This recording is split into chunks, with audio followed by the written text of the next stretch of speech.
Welcome to an all-new episode of Unhealthy and Unstable, episode 38. We had a nice, 3-day weekend? Mm-hmm. Yes. No, That's we correct. had a nice 3-day weekend. Had a lot of fun on my 3-day weekend. Joel, Trevon, what'd you guys do on your 3-day weekend? Sleep. Some movies. And slept. Wait, Woke up. you went to the movies on Monday? Sunday, fool. You were with me. Oh, I thought you meant Monday. I'm like, wait a minute. No. You cheating on me? I said the weekend, so I was like, that was part of my weekend. Monday. Gotta make sure. I was just chilling. Spent just Monday realized. with the missus. I didn't have Monday off. So I Oh, had no? a 2-day. Had a regular weekend. Oh, shit. Damn, I'm sorry. Then let me shut the fuck up and move on. My bad, Trevor. Boo. My bad. All right.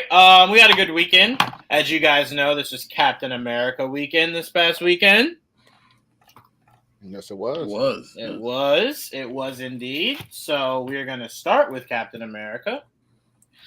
Hold on, let me put it up here. I don't have it up here. Captain America rules the weekend. All right. So, Captain America, Brave New World. Even though for some reason throughout its inception, I wanted to keep calling it New World Order. What was it originally called? I know it does not help whatsoever. Mainly because I think it just sounds better to me. New World Order. Yeah, so I mean, I don't want to be the first one here. I feel like I'm always the first one. Trevon, you were looking forward to this movie a lot, like most of us were. So what were your thoughts on you saw it twice actually, right? I did, and I'm seeing it again tomorrow Oh shit. Damn. and Saturday. Shit. So What? so All yeah, right. my job is doing it tomorrow at the Alamo, and then Saturday I'm Ooh. gonna see it in IMAX. But yeah, so yeah, I had a great time. I thought it was a lot of fun. I was excited because I love Falcon and Winter Soldier. You know, a lot of people have whatever they got about that. That's their problem. But I enjoyed that show a lot. Especially the Bucky and Sam stuff. That was when I really locked into the show. Movie. I do think it was the only thing I say if I had to nitpick anything about this movie, I'm gonna get a little negative part of the way real quick. Is they had to reiterate basically the main points from Falcon and the Soldier, and they omitted 2 characters from that show, which I thought felt weird for me because I was so invested in that show. But anyway, Mhm. but yeah, other than that, so President Ross still trash, or Ross is still trash as normal. So I enjoy him still being the asshole that he is. I enjoy that Sam is embracing himself being Captain America, and I enjoy the fighting, the wings. I enjoy how he uses them. I love his relationship with Joaquin. I like that he's still very much involving Isaiah in training and just talking to him, and really embracing him and making him feel like we appreciate you. I Right. enjoy that about him. So this whole conflict that's going on with the adamantium is interesting. I can't wait to see where that goes. How it would be used. Apparently, we found out later on that Copperhead, the one that he fought in that church, I guess, was using adamantium daggers or whatever. They didn't really tell us that, but I guess it makes sense because it did cut his suit. Hey, that's cool. That's the first time we've seen it used in the MCU, I guess. Well, Yeah, in that universe. so far, yeah. So yeah, I mean, I really enjoyed the movie. It was a lot of fun. I like the aerial stuff was crazy, like especially that fight where they were trying to stop a war. That was very interesting, very fun. I had a blast. Saw it 2 times in the same day. Can't wait to see it tomorrow. Can't wait to see it Saturday. I just had a great time. It was fun. Yeah, no, definitely a lot of fun. I love the one point you brought up.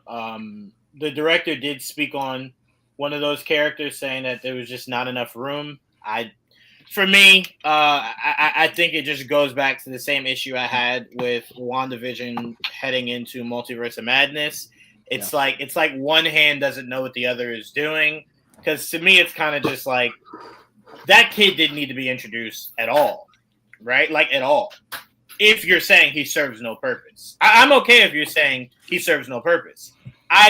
For me, I'm like in the show, Isaiah could have been by himself. He could have been. Right, 100%, 100%, because he wasn't the backbone of the whole point of the show, right? He was more there to kind of help Sam mentally.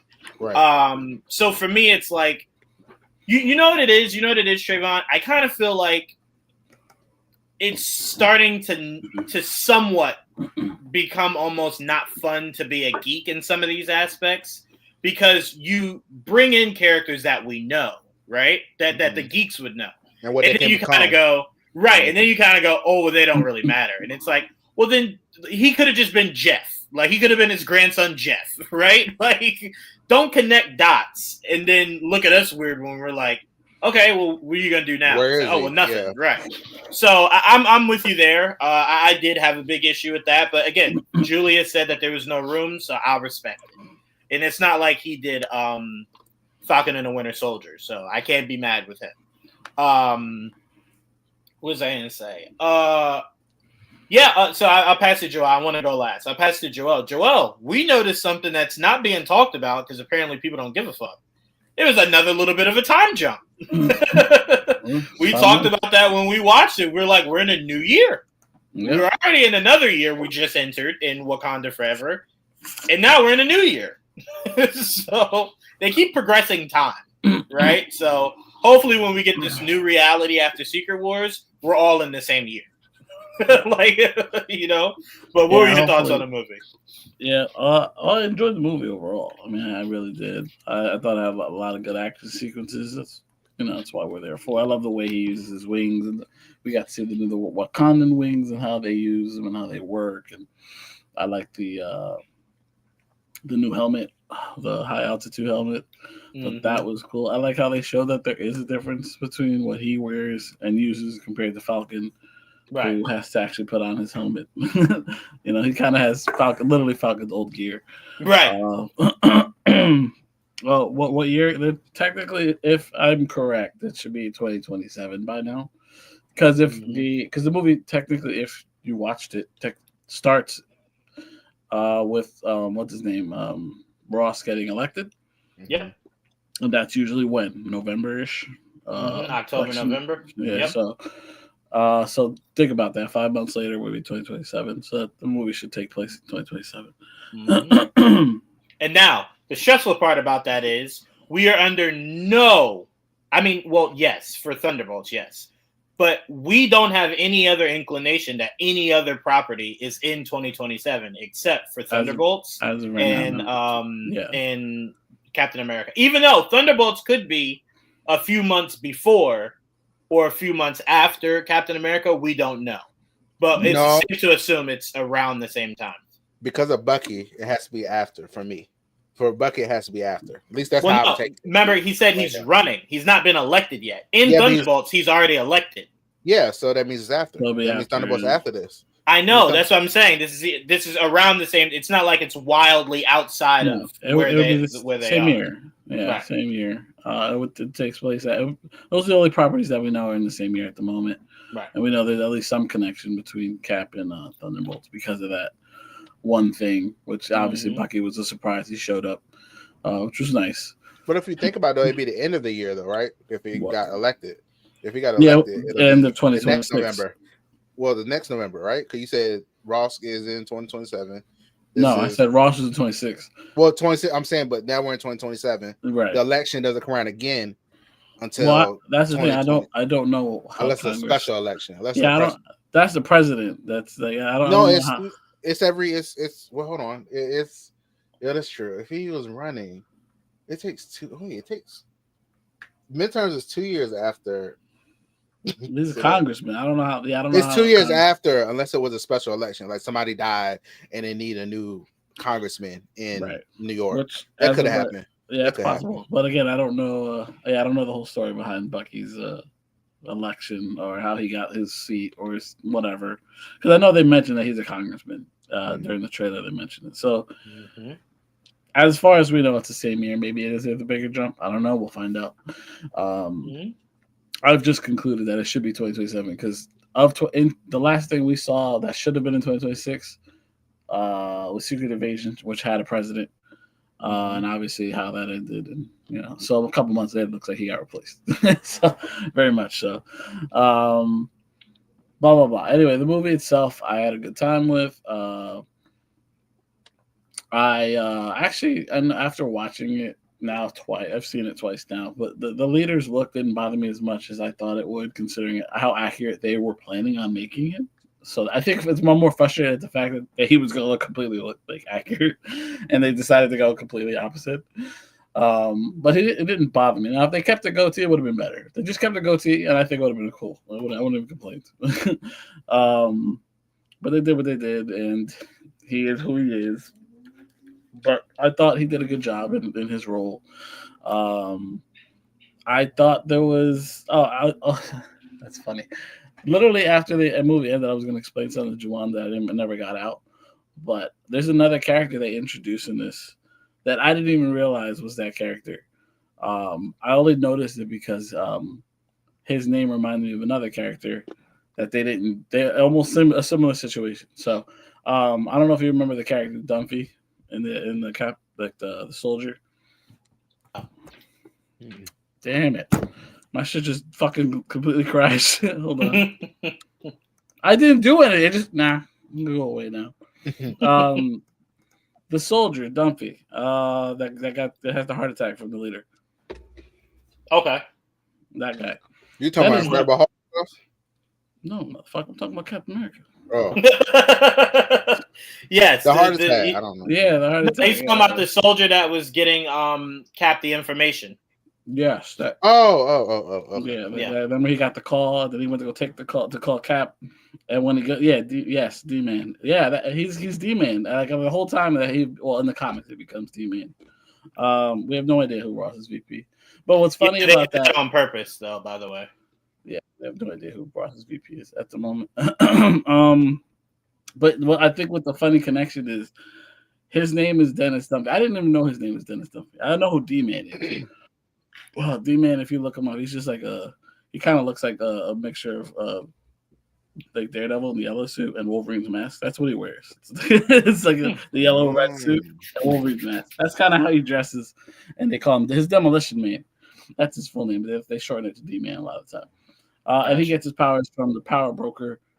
So they have all that whole connection. Now I don't know. Obviously, they're not going to do it now because they pretty much killed him off. Maybe he didn't die. Maybe he didn't die. He does get a heart attack in the comics too, but again, I don't know. I don't know if they're going to use him in the future. We'll see. As of right now, he's dead. But again, they don't really talk about it aside from the fact that he said he took care of him. What I was trying to get at is that Dumphy is the name of this guy's name from Modern Family, the main character. What's his name? That's the name of the family. Oh, I know what you're talking about. Yes. And he played a character in Incredible Hulk. Yes. Had the same situation. He played an actual comic book character that's never going to get used again. He plays Doc Samson in the movie. We'll never see Doc Samson in these movies. You know what I mean? Right. The actual comic book Doc Samson. And so it's funny that all these years later, there's another character, similar situation. And it's a weird connection that I only picked up because I saw the name Dumpy. But yeah, I thought that was funny. Anyway, that's what I mean about it being slightly annoying because it's like, just make him random guy A. Like, it was people we recognize. Again, a D-Man is a fucking D-list character. No. I'm saying if we recognize him, it's like you did it for a reason. You didn't do it just to make him. It's a deep cut for people that know that kind of stuff, or else people don't know that shit. I'm reading right now. Say it was rescued by Captain America and everything. I mean, that could happen. All of this could happen. Yeah, I mean, if you read his background, there's a lot of connections to Falcon Winter Soldier and Captain America. But again, I don't know if we'll see him ever again. But I thought that was pretty fun. But I like looking at all the cast. So for me, it's one of those things where like I thought we would have more people, and it looks like they replaced the original. What's in it? Super Society. Who remember we knew Seth Rollins was going to be in it. And what's her name? Rosa Salazar. She was supposed to be in it. And obviously they got cut out and replaced with like and what's her name? Ross's right hand woman had a suit in the original concepts, but in this, no suit. She wore a suit at the end. You could barely see it because she had a vest on, but she had a suit on. In the original concept, she had a widow suit, like an actual widow suit. Yeah, she had some shit on. What is this? She was supposed to be a superhero. Yeah, but they nixed that. Yeah, they made her a widow. Yeah. Literally. They watered that down a lot. She was like 5'5", so I don't know what she was going to be doing. Joel, stop saying that shit. I'm 5'5". All right, stop using that as a barometer. She was super small. It was crazy. I was like, wow, she's short. It stood out to me. That's all. It was very glaring. But I did like it. I did love how she said age ain't nothing but a number with Bucky. She said, "I'll fuck Bucky right now." Yeah. Bucky's a looker. Bucky's a looker.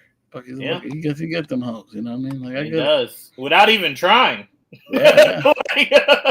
Bucky didn't even do nothing. He just walked out of a room. Bucky's not even that tall. She had to climb that mountain. She was super short, my guy. She was super short. But I liked Falcon in it. I liked Hulk. Red Hulk looked amazing. I love the fight between Red Hulk and Cap. That was cool. Like how, because you sit there, you're like, how is he gonna be able to do it? And he barely did. But I did like it. I liked it a lot, and I did like the newer members of the Super Sherman Society. Like they used Sidewinder. He was really cool. Copperhead. Cool, fine, whatever. They were more military.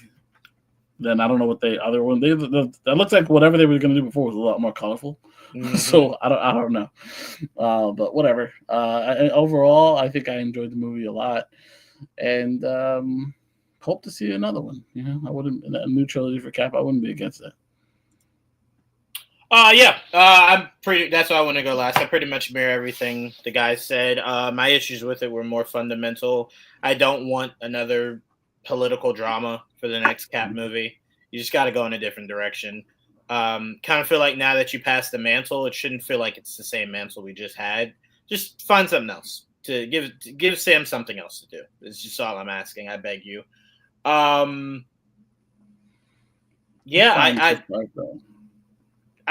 will never let them get away with what they did with the leader.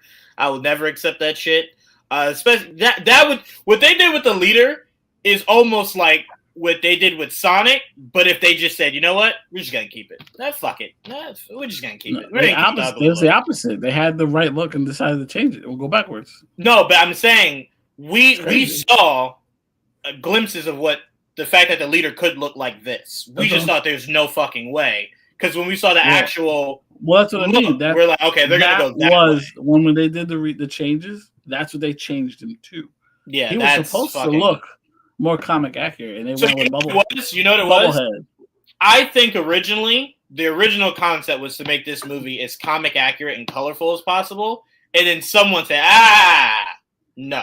And then they made it super realistic. Dark. And it's like, I don't know. I don't know if that was the right decision because I don't know what the original concept was. I just know I can't keep taking these watered down villain looks. Like you guys gotta give me some more accuracy. You just got to, man. A lot of the accuracy of the MCU when it comes to these villains are so back in the day, right? It's like a lot of these newer characters is just a newer way of looking at it. Like the most creative I think the MCU has been recently with their villains is what they did for Electro. They weren't going to put a mask over Jamie Foxx's face, so I appreciate him putting the star over his own face, but it being like electrical currents. I thought that was super cool. I'm like, oh, that's very creative. I can appreciate that. I like all the Spider-Man updates, all the characters aside from Goblin still felt like Goblin. You know, they didn't really change much, but I'm talking about like with Vulture and Mysterio. I see what you're saying. Yeah, I see what you're saying. They look great. They look great. Well, for me, the Vulture look was something you were never going to get Michael Keaton to do. You were putting him in that suit, which again is fine. Yeah, it's fine. He was always made to look super silly and whatnot. So I'm like, that was fine. But the leader to me is a very simple look that you don't need to try too hard to, right? Just make his head a little big, get the goatee going. Like, honestly, if they just kept the goatee, I would have been fine. I would have been fine. So I wasn't that big of a fan of that. I did want to see a little bit more from Red Hulk. Like I wanted to see some more heat kind of come from him. I wanted to see that. I wanted to see, instead of how Sam talked him down, I would have loved to have seen Sam kind of just work him up to the point to where he starts to tire himself out. And then Sam lands like a finishing blow that kind of just not like I would have loved something like that to just showcase how both tactical Sam is, right, and how smart and savvy he is. I thought that would have been really cool to kind of just see, because to me, I kind of feel like I want to see more of a more distinct difference in how you can take these Hulks down. And essentially, the way you take down Bruce is you just talk him down. The way you just took this Hulk down is that you talk him down. I would have liked for it to be more accurate to what the Red Hulk is, and you tire him out, right? And then say, because I would have loved, Trevon, picture that scene where Sam puts the wing in him and amplifies all that that energy. Picture that being a final blow, and that's what knocks Red Hulk out to kind of come back down and to turn into Ross. That would have been awesome, you know. But I get it. Sam's whole thing since the beginning of his entrance into the MCU has been he's the therapist kind of guy, right? So he wanted to talk Ross off the ledge. So I do theoretically get it, but the comic book fan in me kind of wanted to see the action kind of come to a head a lot more cooler, really, I guess. But yeah, outside of that's really it. I don't think I have anything else. I thought everyone did great. Yeah. I don't really have anything else. I do put this number 2 in my ranking of Captain America's. I don't count Civil War. That's an Avengers movie. So if I'm just going first Avenger and Winter Soldier, it goes Winter Soldier, then this, then First Avenger. Cool. Sound about right? Yeah. Because Civil War is like a fucking cheat code. Like, I mean, shit. If you put a bunch of heroes in this movie, I might have bumped that shit up to Civil War level. I liked the movie. It was good. I enjoyed it. I give it like 6 or 7 out of 10. People saying it was one of the worst movies in the MCU. It's so extreme. They acting like it's Thor: Dark World or Thor 4. Got to watch out why people are saying that. There's some reasons behind some of that. For some people, I agree, but Winter Soldier's still one of my favorites. I mean, look, some people don't like it because they have actual fundamental issues with it, and that I can respect. The people that don't like it for anything else, I don't even want to give them the fucking time of day. If you can tell me why you dislike this movie, and it's from a movie standpoint or a geek standpoint, I can get with it all day, every day. But that's where it ends for me. So I don't even want to entertain anyone that doesn't like this movie for anything nonsensical. 6 or 7 out of 10. I think it's a little, for me, is a little low because I had a great time. 8.5 is probably the lowest I can go. I can't go any lower than that because it'd be disingenuous. Because I saw it twice and enjoyed it both times. Like I said, my issues are more of a fundamental issue. Like you guys know how much I love Shang-Chi, and I had so many fundamental issues with that fucking movie. So, starting with him even having the rings, like that was my issue heading into the movie. That's still my issue to this day. That's so funny. It's a fundamental issue. It's not anything that the movie did wrong. So I don't subtract anything from it. So my issues with the Hulk and whatnot, I don't subtract anything from it. It just wasn't the greatest movie ever. So I'm not going 9 or 10 out of 10. But realistically, I can give it about an 8, 8.5. 9.5 for me. Winter Soldier's 10. Shang-Chi's 10. Oof. Yeah, I don't even Infinity War is 10. Infinity War is 10. Endgame is 9.5. Yeah. Yeah, I agree there. I've always told you I prefer Infinity War over Endgame. But I don't give Winter Soldier a 10 out of 10 because I'm not a fan of its final act. I didn't enjoy it at all. I still when I rewatch it with L'Oreal, I'm like, I really don't love it. I think it's maybe because he put that fucking suit back on. And I hate that suit so much. I really do. It was such an eyesore. I hate that suit so much. What No. Trevon was just talking about his ratings of some of the MCU movies. Yeah, I don't like ratings anymore. I like it or don't like it. That's where I'm at now.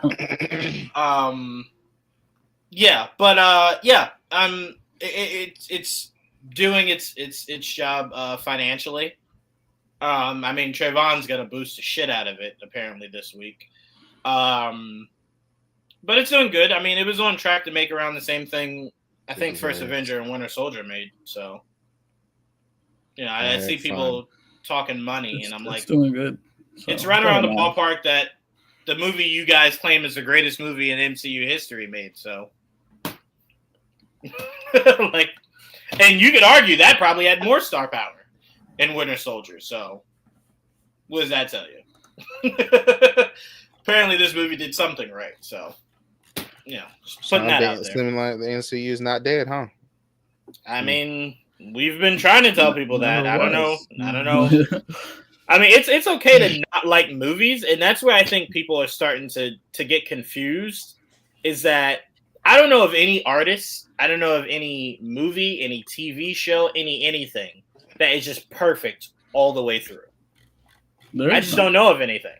So to say that out of always find something, you can always to say that out of 40 movies, 5 of them are bad is just like, what are we doing? Are we splitting hairs? Like, what are we doing? 40 movies and 5 of them you don't like? Yeah. And all of a sudden, Marvel's on a decline? It's called the law of averages. Not everything's going to be perfect. But, Joel, the averages aren't even lining up to their argument. If there's 40 movies and you only dislike 5, they're still doing something very well. Some of them people dislike more than 5. I know for a fact some people like it. If you find more than 5 movies that you really dislike, I would have to have a conversation to hear what the fuck they are. Because it might be a pattern. It might be a pattern, and then if it's a pattern, I could just dismiss it. Because I'm like, more than 5? That's wild. Because I think 5 to me is exaggerating a bit. Like 2 Thor movies. For me, it is, but I like most of them, or like the majority of them. So it's like for me, it's not that serious. But I know a lot of people, not some people, not a lot of people. Some people have a completely different way of looking at them, And I'm fine. Like if you don't like the movie, that's 100% fine. I just don't be mad if people push back. Like, what do you expect? Like, especially if someone liked it, Yeah. Like it's the same thing backwards. If you like. On the other side of it, if you don't like something and I like it, like. Can I say this, Joel? And this is gonna rub a lot of people the wrong way, but I'm gonna say it. The people I usually hear that dislike all these Marvel movies, you know where it never comes from? A geek's point of view. You know where it always comes from? A movie's point of view. And to me, I always find that to be an issue because it's usually movies by geeks, for geeks. So if you walk in it, right, it's like walking into a Fast and Furious movie and going, I never nominated for an Oscar. And it's like, well, guess what, buddy? That's not what it was made for. It's not what it's made for.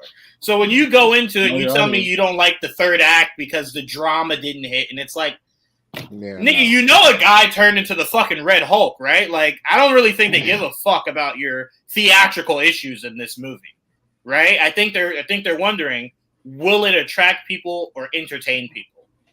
And 9 times out of 10, it does. So that's usually what I see. And whenever I swear to, I'll never forget reading someone's review on Fast and Furious, the last one that came out with Jason Momoa, and seeing how much hate they put into it. And then I'm reading it and I'm going, I don't think he understands what this movie is made for. It's the purest form of a popcorn flick. Now, don't ask Vin Diesel. They've become superheroes at this point. I mean, come on, Trevon. Basically. I mean, the car's damn near transformed. Come on. Like, I told you, just call it Fast Formers. That's the next step. Shit. Yeah, just have it. Honestly. Call it Fast Formers. That's really all you got to do. Call it Fast Formers. Already, y'all. Like, come on, it's over. Remember there was a time, Trevon, we joked about that. Like, what are they gonna go to space next? And they were like, interesting. Yeah. We'll make our way there. And sure enough, that's what happened. So again, I'm not here to say if you like or dislike it, your opinion's invalid. Please like what you like, hate what you hate. But I'm just saying at some point you should put some sense in your dislike. of what is this made for? You know, like if I go see Lilo and Stitch and I go, man, the third act wasn't as strong emotionally. It's movie's not for you, dog. It's for your child. So maybe bring it down a little bit. You know what I'm saying? It just bring it down just a little bit. But some people are just stubborn. Like they have their way of looking at it. You know, like, and you just can't. Like, you're not gonna change. I'm not asking you to change your mind. Right. I'm just asking you to see it from a wide lens. Like, for example, Trevon, my mom saw Wicked, right? She was raving about how much she wanted to see Wicked. She didn't like it. You want to know why she didn't like it? Mm-hmm. She went into that movie thinking it'd be like The Wiz.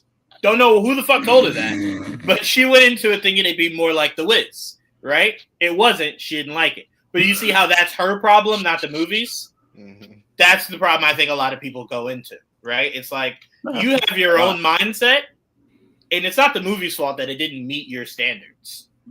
Don't create such high standards. I agree with that sentiment because I try to keep myself very neutral, even when I'm super excited, because it's like I don't know how I'm gonna like it, and most times I know, like that's a lie. I know most of the time if I'm gonna like it.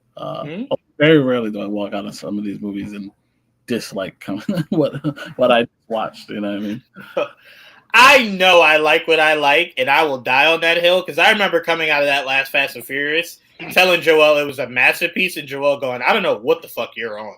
The movie was good, but a masterpiece. I stand by that. I still think that movie was a masterpiece. I can't wait to see how it ends. So I appreciate people that are willing to die on the hill on something. I just want you to at least be open to the idea that it could just be a you thing. You know what I'm saying? Like, I don't need anyone to love these Fast and Furious movies the way that I do. So I know I love them, and I love them hard. It's the dread I had was when these movies come out is literally having to listen to all the negativity. It's like, I get it. You didn't like it. Oh, I get it. It's dead now. I get it. I hate it because it's like, I get it. You don't. I just got to sit there and like grin and bear it. Like, fine, okay, yes, it was terrible. Oh. And here I am, like saying somebody hates something. I'm like, well, I love it, and I'll keep making sure you hear me. Like I keep doing with Iron Fist. I fucking love that show. So suck it in. Love is a strong word, but I love the character. Right? I can tell you this. I'll split the difference with you. I love those. I didn't love it. No, let me be clear. I didn't love Iron Fist, but I, in no way, shape, or form, hated it the way that people vehemently hate it. Well, they hate it. I swear they just do it to. It's like what they call it. I've only seen season 1. That's what I feel like every time. Most people did. Most people have only seen season 2. Yeah. No, all right, shut up. Yeah. All right, be quiet. No. Yeah. Okay, you know what, DJV? This was our talking point earlier, and I love you for bringing this up. It's true. My problem with people saying that is that Shang-Chi was a phenomenal movie. Eternals, I don't care what you people out there are going to try to make us believe, was a good movie. Spider-Man was a great movie, right? So I said Eternals was a good movie, Joel. Relax. Okay, all right. I didn't say it was bad. I'm just saying. It was a good movie. I won't say great, but it was a really good movie.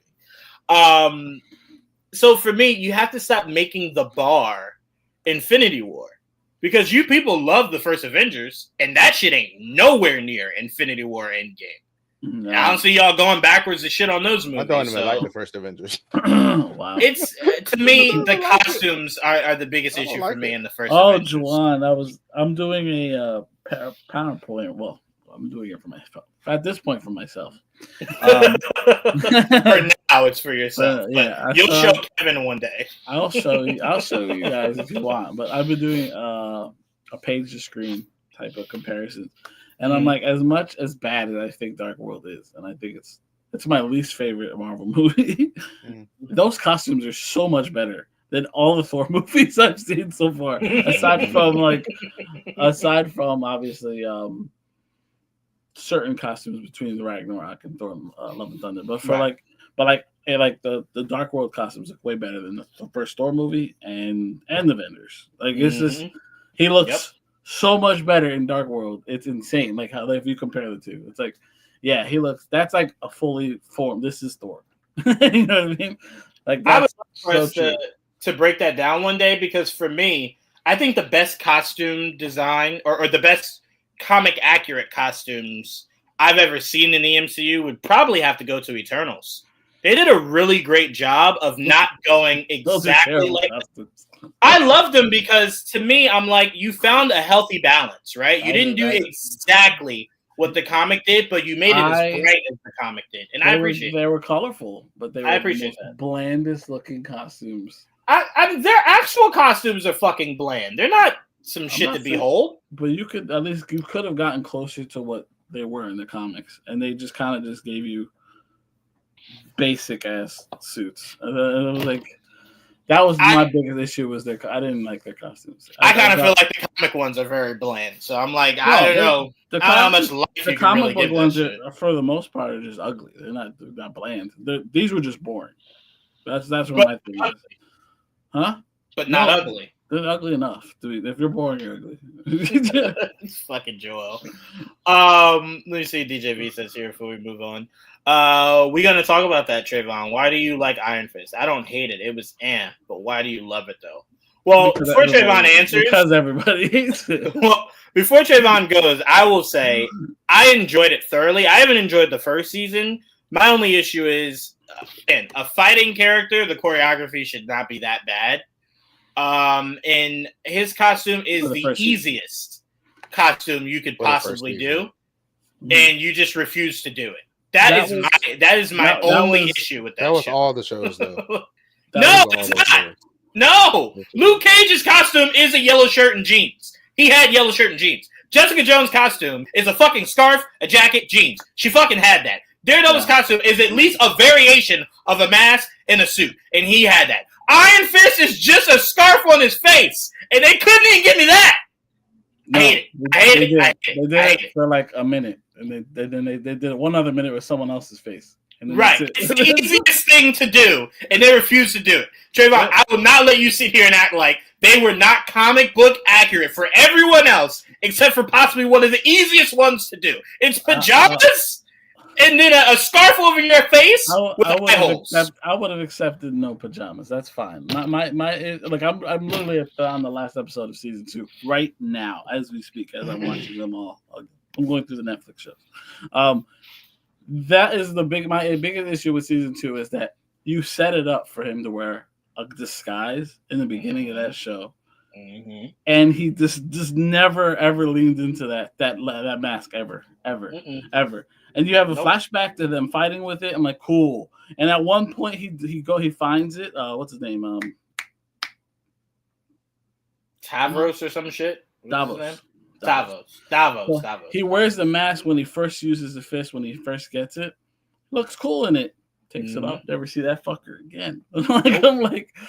It was frustrating because I'm like, it's just if they embraced it more, it would have been better. That was my biggest issue because overall, I think season 2 was a massive improvement over season 1. Yeah, they did a great job, and they did Typhoid Mary. She was really good in it too. It's so sad, so sad. But go ahead, Trevon. You can answer to DJ V's question. Oh, thank you. Finally. Anyway, so I enjoyed the character. So look. For me, how I judge these things, I judge them based off of the character themselves. Did I like the character? I did. Did I like him all the way through season 1 and 2? Yes, I did. Did I like the people around him? Yes, I did. So I like the show based off of that stuff. Mm-hmm. I'm not the person that's, the costume thing. I'm not look, he had his fist. He was fighting. He was charismatic. He was fun. I enjoyed his character. That's it. That's how I judge this stuff. That's just how I am with everything. Imagine a Static Shock with no costume. As long as he's still using electricity and flying around, you'll be okay with no costume. As long as he's flying around, the shit still got his powers. So yeah. Okay. The thing is, I believe him. That's the crazy part. I believe him too. I believe he has no issue because it'd be splitting the difference for him. At least he gets Static Shock. Yeah, at least I'm getting the no powers. Costume. You're just a dude with lightning power. That's nothing. I mean, that's Black Lightning. I mean, for all you know, he could be anyone. What makes him Static Shock? That's fair. He's Lightning Lad now. All his name Virgil Hawkins, and he got his electricity. That's fine. Look. If that's where you draw your line, Trevon, I can at least respect it. To me, I just believe your uniform is what solidifies you. I mean, yeah. Look, that's why we're doing these things for these costumes. They're recognizable for a reason. Look how much everybody was mad at the Power Rangers. I was happy when they were just walking around with the suits on. That's because you just wanted the movie. To me, that wasn't enough. I'm saying, but I enjoyed them. Like, the movie wasn't enough. If they never put on their suits, I was fine. I wasn't that mad about that. I was okay. That's insane. Trevon, here's the problem. I'm used to Power Rangers with civilian powers. I'm used to but here's the problem. Power Rangers are not suits. Exactly. You're not Power Rangers. I still knew who they are. They still had civilian powers. I was fine. No, if you don't morph, you're not Power Rangers. You're not Power Rangers. You're not Power Rangers. Whatever. Settling for that doesn't make any sense. Don't do that. Yeah, that doesn't make any sense. If you don't morph, you are not Power Rangers. No. No one's saying how you view it is wrong. That's how you view it. I respect that. I'm not trying to change your mind. I'm just saying DJV just nailed it. Transformers and they don't transform. No. It's the same thing. That is their power. No, I'm saying they still need to have transforming. They still need to have their power. I'm saying hold on. You think their power is transforming? That is their ability. Yes, that is their ability to transform. So hold on. So you'd be fine if the Power Rangers stopped Rita and never morphed once. That happens. I've seen that would make sense to you. I've watched Power Rangers where that happens. Have you ever had the Megazord with no morphing? Hold on. A lot of the seasons end with them not having their powers anymore. Like I don't like if y'all watching the Power Rangers like me. I've watched a lot of Power Rangers. That's happened a lot where they lose their powers and they're out there fighting with nothing on. That happens a lot. They just have their civilian abilities. That does happen. So you don't care about costumes at all. Again, you care about costumes is fine. Yes, but it's not fine because that's not hold on. Because hold on. There's a difference. Because if you're saying you can watch Iron Fist and he doesn't have to be in a costume, I can respect that. That's something you don't care about. But to say that you're okay watching Power Rangers and they don't morph, that's the whole name is Power Rangers. If you're never morphing to become a Power Ranger, what are we doing? Just say Teens with an Attitude. Just call it that. Teens with an Attitude, season 1. There you go, because then I can buy that. You may have given me an idea. You're saying without their power. Right. They still have their power. But are you Rangers? So you're okay just being part of Power Ranger. You're Power, not a Ranger. So you're telling me that when Green Lantern... No, hold on, Joel, because this is what we're going to hold him to. When Green Lantern comes out, you better be okay if not one ring is used, but that motherfucker's green. He's green. But he ain't a lantern. Why is that the opposite? Why? I just said they need to have their power, so he can still use his ring. He don't have to ever put on the suit. He can just no. You're okay with being Power, but not a Ranger. So don't actually utilize being a Green Lantern. What he's saying is he don't care if they don't have the ring and use their powers. He doesn't care about where the Green Lantern. I don't care. Like whatever, as long as he got the ring. That's crazy. That's blasphemous. That is absolute blasphemous and disrespect to the highest regard in all. I didn't get mad about that in the movie. They said it like one time. He said it basically the same way Cap said Avengers Assemble and Endgame. Very low, very quiet. That's the same way they said it. It's Morphin Time in the Power Rangers. They part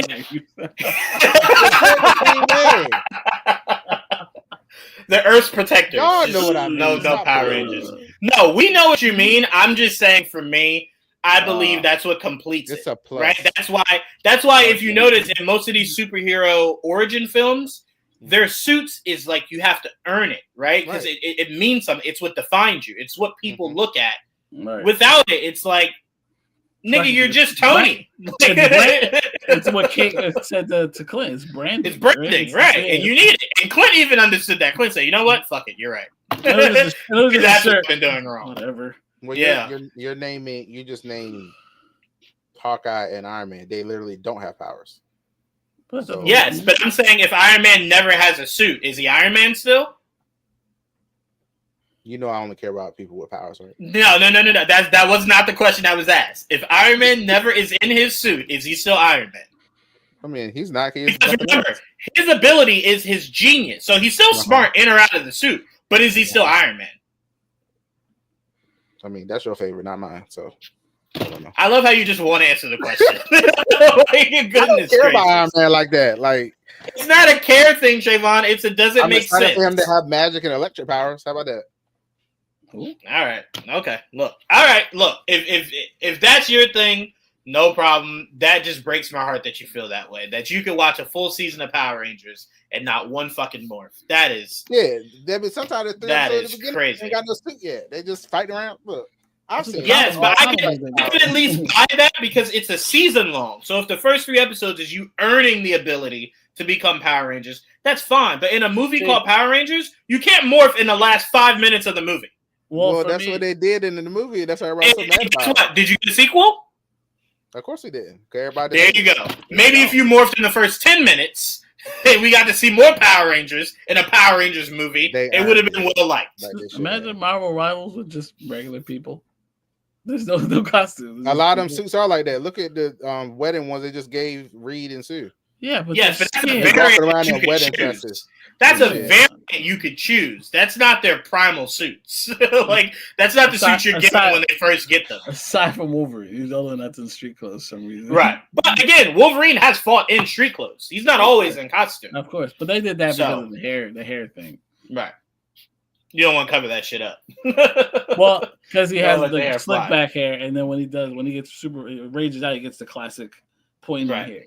That was just to show that there's a difference. Right. Which is fun. It's a little thing.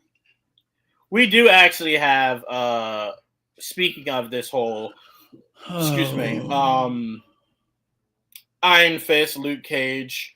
We did hear from a couple spots that they're exploring. Wow, exploring. Trevon's got me so angry, my body's gonna shut down in a second, guys. They're exploring the idea of bringing back Jessica Jones, Iron Fist, and Luke Cage. You even had a quote from Defenders. Is it Kirsten or Kristen? Kristen Ritter. Yeah, Kristen Ritter. Back when Sonic 3 came out, she was actually asked about Jessica Jones coming back, and she said, "Oh, did the guy that's actually in charge say that? Well, tell him let's go. I'm ready to become Jessica Jones whenever they're ready."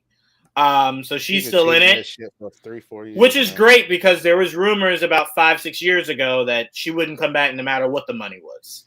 That was a rumor. It was never confirmed, but it was a rumor for a long time that she was just done with the role. She wanted to do something else.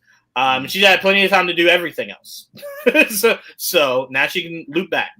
I'm trying to find the exact quote that he said. Give me a second. It was Winterbomb or was it Nate Moore? Who was it? It was Winterbomb. Nate Moore won't talk about anything like that. No. He's not. He's not in any of those things anymore. Winterbomb is a TV guy, right? Right. Yes. It's all right. I got the quote right here. Shout out to our boy Cheo. He shared the link that I'm about to click on. So shout out to Cheo.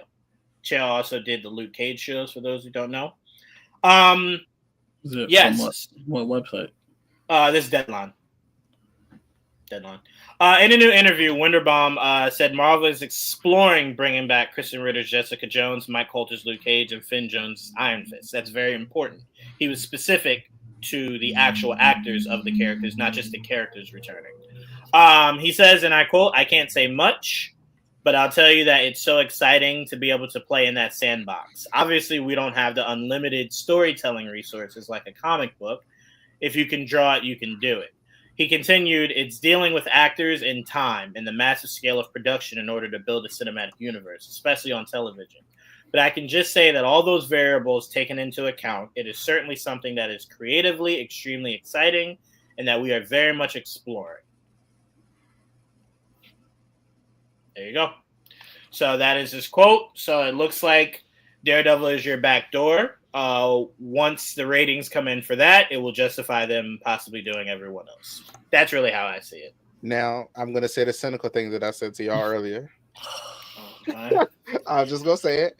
So I feel like, he answered this question just to get me to be more excited about Daredevil, and it's working. Yeah, but those two things don't connect. At no point did he say they'll be in Daredevil. So you watching Daredevil doesn't necessarily get you them. He could have just not answered this question, though. Why? If you have an actual answer if you got one. It's working. That's all that matters. Bring him back. Look, if it gets you to watch a show you should already be watching, having a And podcast that that's talks only about because he it. believes Daredevil doesn't have powers, which he does have powers. Wait, no, hold on. That you know what I think, Trevon?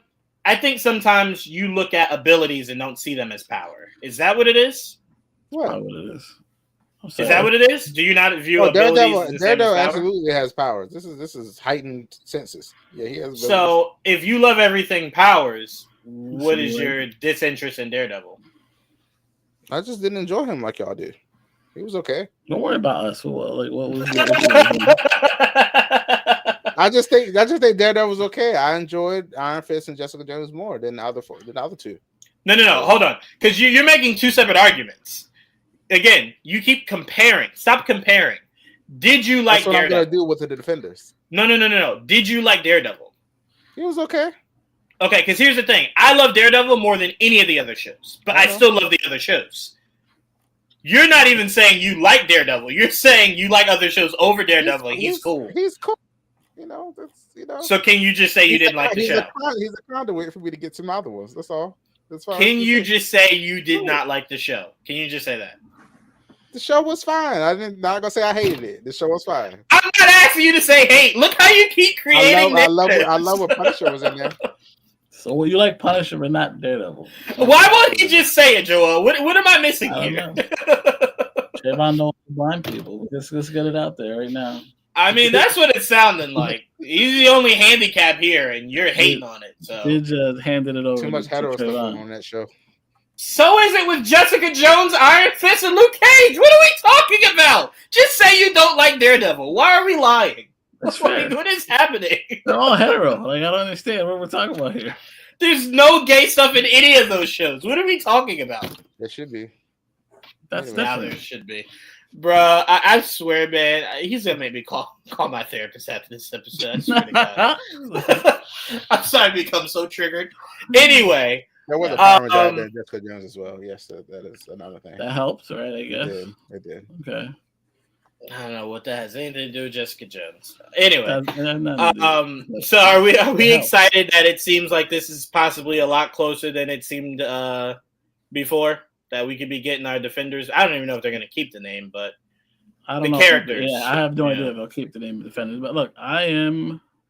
As soon as Charlie was back, I always felt like the possibility was there because we kept remember when first started hearing the rumors, we heard it might be D'Onofrio coming back as Fisk.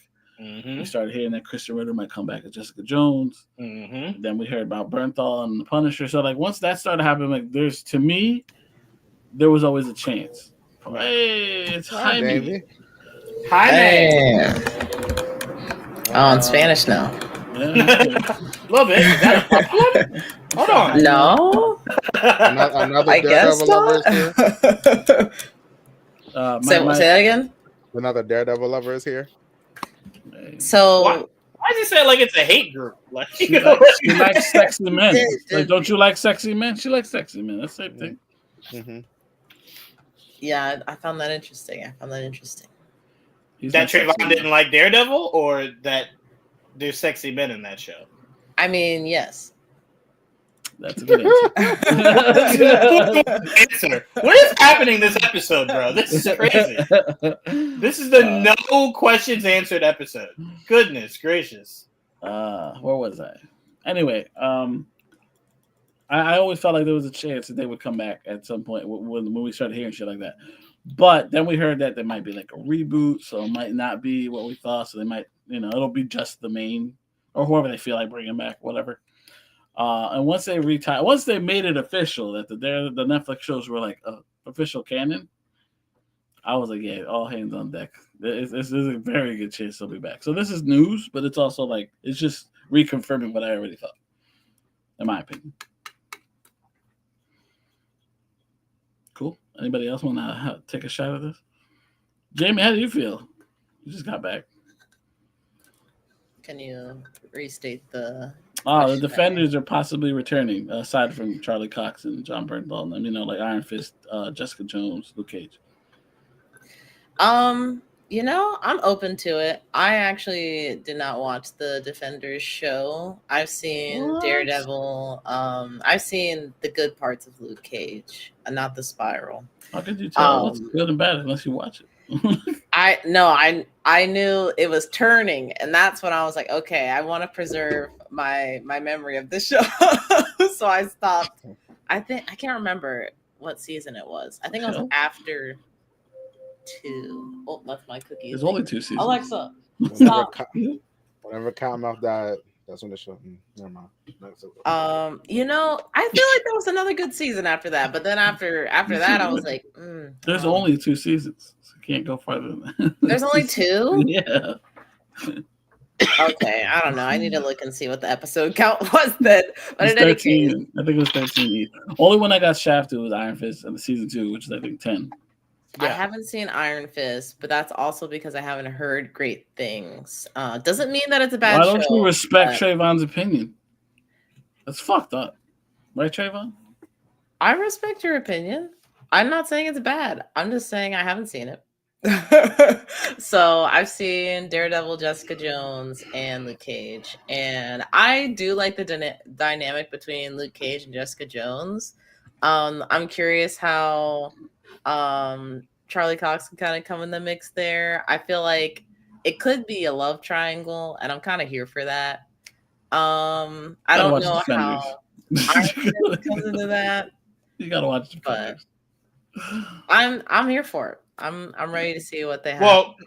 Well, more accurately, Luke Cage and Jessica Jones are supposed to be married. So, yeah, I don't, and they never explored that really. They explored them fucking and then breaking up, but they're supposed to be married. Canonically, they eventually hook up. There shouldn't be any issue there with a love triangle with Matt of all people. Matt's a hoe. So it's very hard. Okay, so this was a good thing or a good question that I saw on Twitter. Someone was saying, because I haven't seen any of the new Daredevil yet, but someone was saying that it's not out yet. Oh, people were talking about. It might be coming out soon then. But people were saying that Daredevil got with She-Hulk, and then in the show you see that he's still with the other lady. Mm-hmm. He's not with Karen. He's not with Karen? Karen. They were together. Okay, because I was about to say if he was still with her, that would be cheating. Yeah. Here's the thing people tend to forget. I think people forget Daredevil has not been with Karen since season 2. He broke up with her, remember, to go back to Elektra.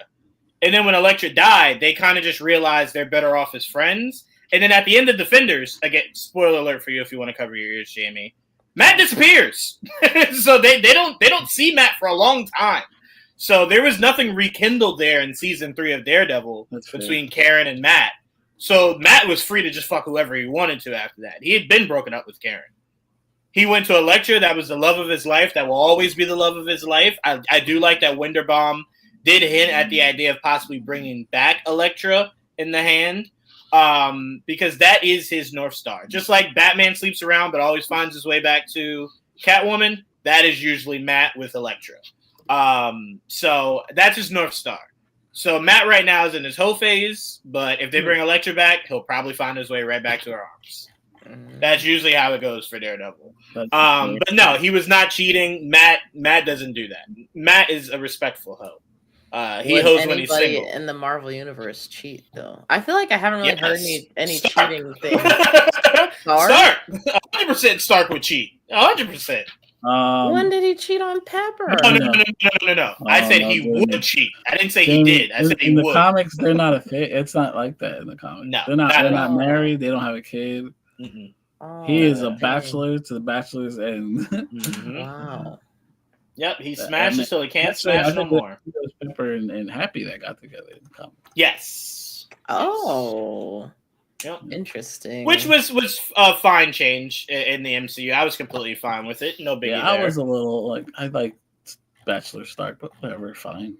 Here's the thing, Joel. Here's the only reason why I wasn't harping over Bachelor Stark. Do you want to know what makes Bachelor Stark so much fun in the comics? It's because he hits on other Marvel characters. That's fair. But since the MCU was so new at the time, there wasn't really anyone else. Yeah. Now we're in a time where Stark could be hitting on so many MCU female characters. Right. So I'm like, it was okay that they didn't do that, you know. And look, that was what completed his arc, right? Yeah. From the Bachelor guy, it was to the married dad, you know. Yeah. So I could fully respect that. I don't have any issues with that whatsoever. Yeah.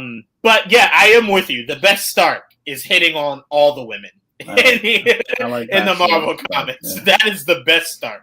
I mean, you know how much fun it would have been to see Namor and Stark drool over Sue? Like, that would have been so much fun. To be fair, everybody drools over Sue. I don't know what it is about that woman, but... That's 100%. Do you know how much pride that should give Reed? You know how some men would take that and get... the gay characters. Oh, you know the gay characters. I don't know why we the straight stuff. Yeah. Thank you. Let's move on. That was a great way to break up the monotony there, yep. Trevon. Great job. That was the point. Great job. Anyway. Do I know any gay hoes in Marvel? I can't name any. I mean, we won't. There aren't any problem. Not. I mean, you know, gay hoes, probably not. Gay ho. What about just like gay? Yeah, there's plenty. Gay hoes. What if they're not hoes? Yeah, I just broaden the spectrum of it. I can't people be straight. Oh, Trayvon's homo superior. Yes. Yes. If Trevon was in the Marvel Universe, he'd be Magneto. The gay Magneto. Instead of defending mutants, it'd be only the gay community he defends. To me, my gays. That would be Trevon's catchphrase. Just the gays, not the lesbians and all the other things. Just the gays. Wait, Joel, I'm picturing him say to me, my gays, you see the whole community come, whoa, you like men? No? Yeah, you gotta go. Not you. Your feelings don't matter to me. I don't care. Bobby Drake is gay now, and he was a hoe. Well, there you go. That's fair. But was he a gay hoe? He was a straight hoe. We're waiting to see if this is in, the live action MCU. Let's see if we get some of that. I gotta cast the Bobby Drake first. By the way, I do want to add, Trevon, you constantly move the goalposts. Whenever these superhero movies do it, you move the goalposts. Because Eternals came out and was gay. Your complaint was they weren't gay enough. I've talked about this multiple times. Yeah, but I'm saying they gave you gay. Oh, no. We talked about this. What happened in that movie? Remember what I said? Yes. We got a nice little gay I kid. know. Now, what did they do to balance it out? A whole straight sexy right after it. Like I said, you see just what they did? moving the goalposts. We got one little peck, and then they said, no, we have to balance this shit out. A whole sex scene. On the rock. The gay sex scene was earlier in the movie. We had to make sure we saw all that. Again, you move the goalposts. They could not did that shit. Just let us have one relationship in the movie, and a gay one would have been enough. They had to make sure they balanced that shit out. We had multiple relationships in that movie. They even had one that, even though it was age appropriate, didn't seem age appropriate off the casting. when Sprite was in love with Icarus was just like, no, come on, you're child. No. I'm saying they were even playing on that, and I'm like, Icarus is like, ill. Yeah, no, that's gross. Like, no, thank you. That's a problem. I do love how Sprite was like, bitch, we're the same age. And Icarus is like, but you still look like a kid. I can't get over that. I just can't get past that. I'm so sorry. All right, moving on. Will Smith did something with QTC. Is that the guy's name, Trevon? QTC, QRC, or WWE? That's the shopping network. Yeah, QVC. I was about to say. Best Buy, www. I don't know, whatever the fuck his name is. And he did kind of express that Hancock 2 might be in the work. Ooh. And he might be planning on sending an offer to Zendaya. You know? You threw her name out. You never know. Now, look, let me say this. I would love Hancock too, but I'm not really giving that any more thought until I actually start to see it become like an actual thing. Same thing I kind of feel with the one he's doing with Michael B. Jordan. He keeps talking about how they had great conversations, and I'm not seeing a director, film date, none of that. So I can't get too excited. But I will say this. I wholeheartedly want Quentin Tarantino to put his pride aside.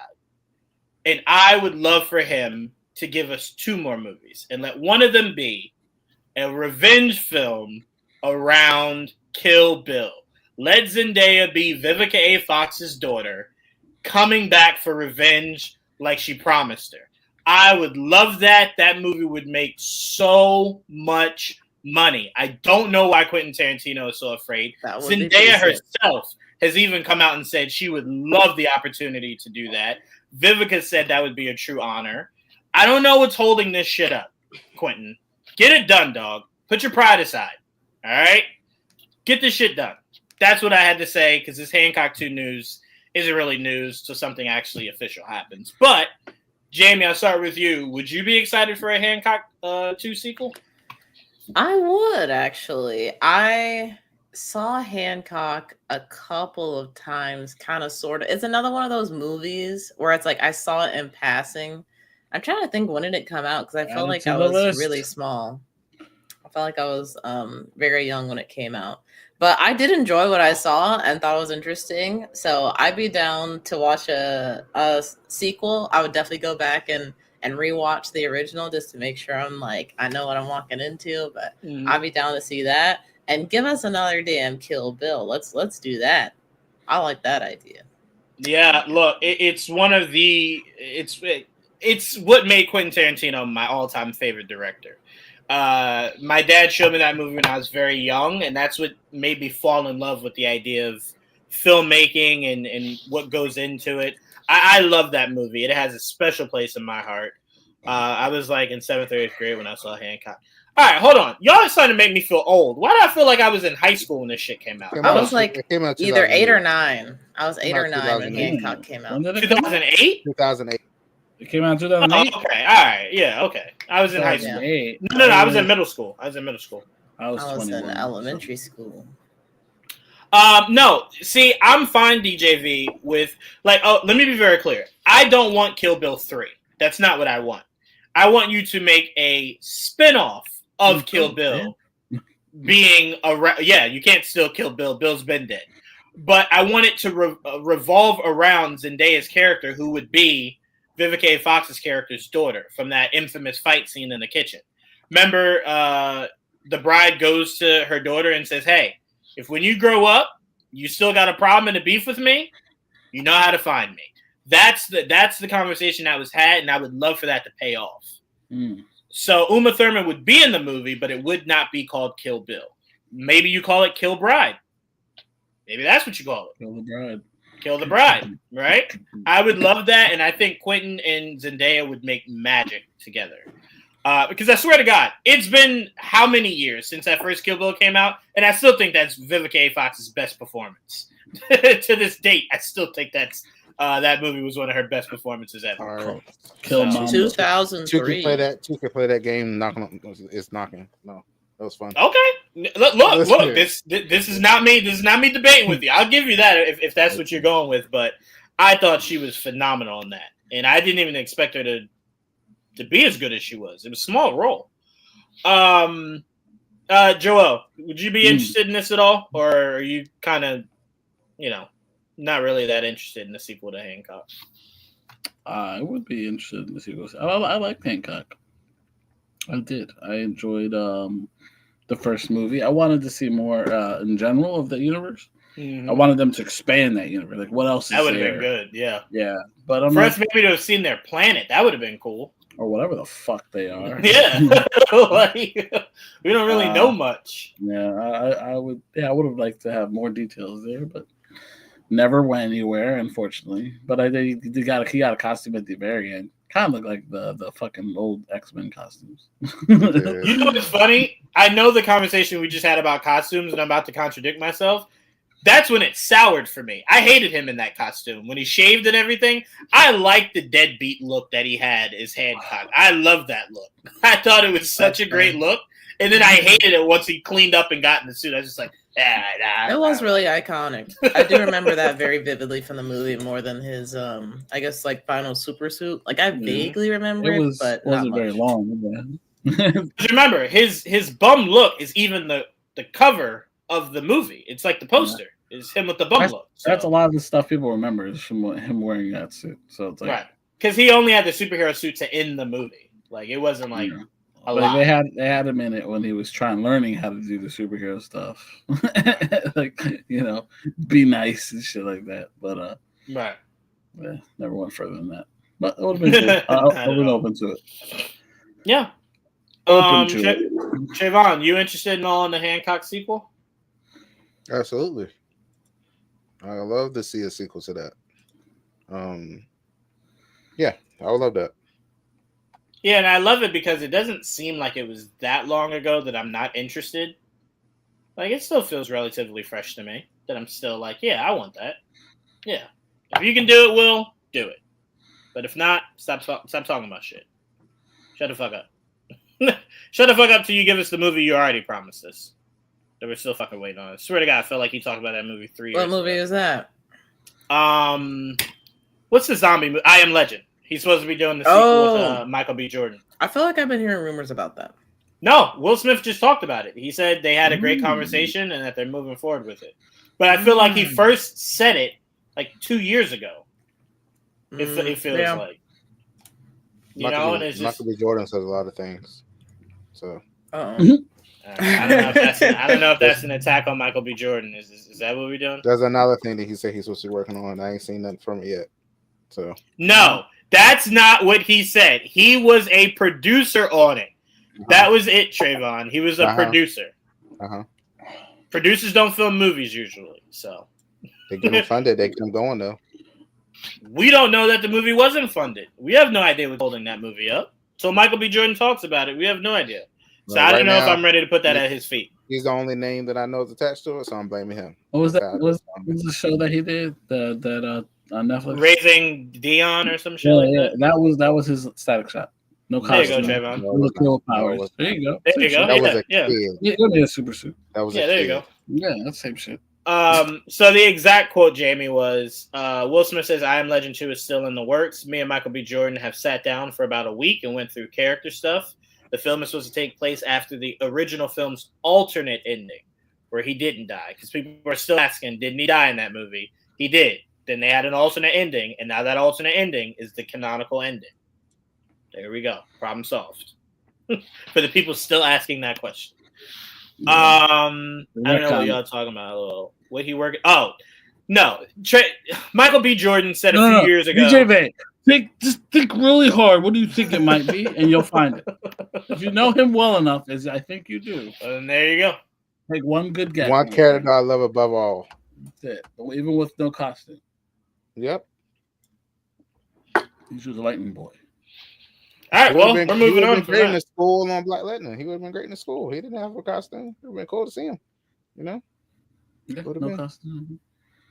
No, we don't need it. We don't need costumes and superheroes. It's pointless. It's expensive. Someone can afford suits. Obviously, that's the issue. I don't even know what to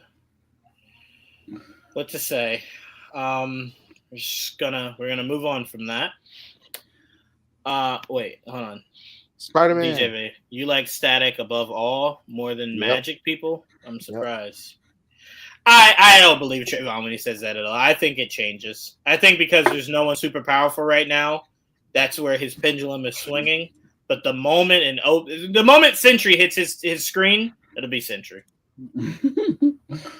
It'll be Sentry, and then when Sentry disappears, it'll be Wanda when Wanda comes back, or Captain Marvel. Over Sentry, it'll be Void. Watch. That might be true. That might be true. Might be Franklin Richards come July. He said, "I definitely don't believe him." Yeah, see. And again, I keep telling you, stop doing that. Okay, you keep letting people pump you up, only for you to be let down. Franklin will not be what he was in the comics. I don't even think it'll be a portion of that. I think they'll find a healthy medium between what Sue does and what Reed does, and that's probably what Franklin will be doing. That's a disaster. Is he supposed to? I don't know. Is he supposed to be in the movie? No, it's not been official that he's supposed to be in the movie. Okay, because I was about to say, like, she looks very pregnant. Even if you want to go by that concept, we don't know if he's born at the end of the movie, at the beginning of the movie. So even if he is in the movie, he might be Goo Goo and Gaga, and I don't think he's opening up wormholes. at 2 months. So Wyatt Again. did. I mean, Wyatt did, and wait, and Wyatt? and Jack Jack. Both of them were very powerful babies.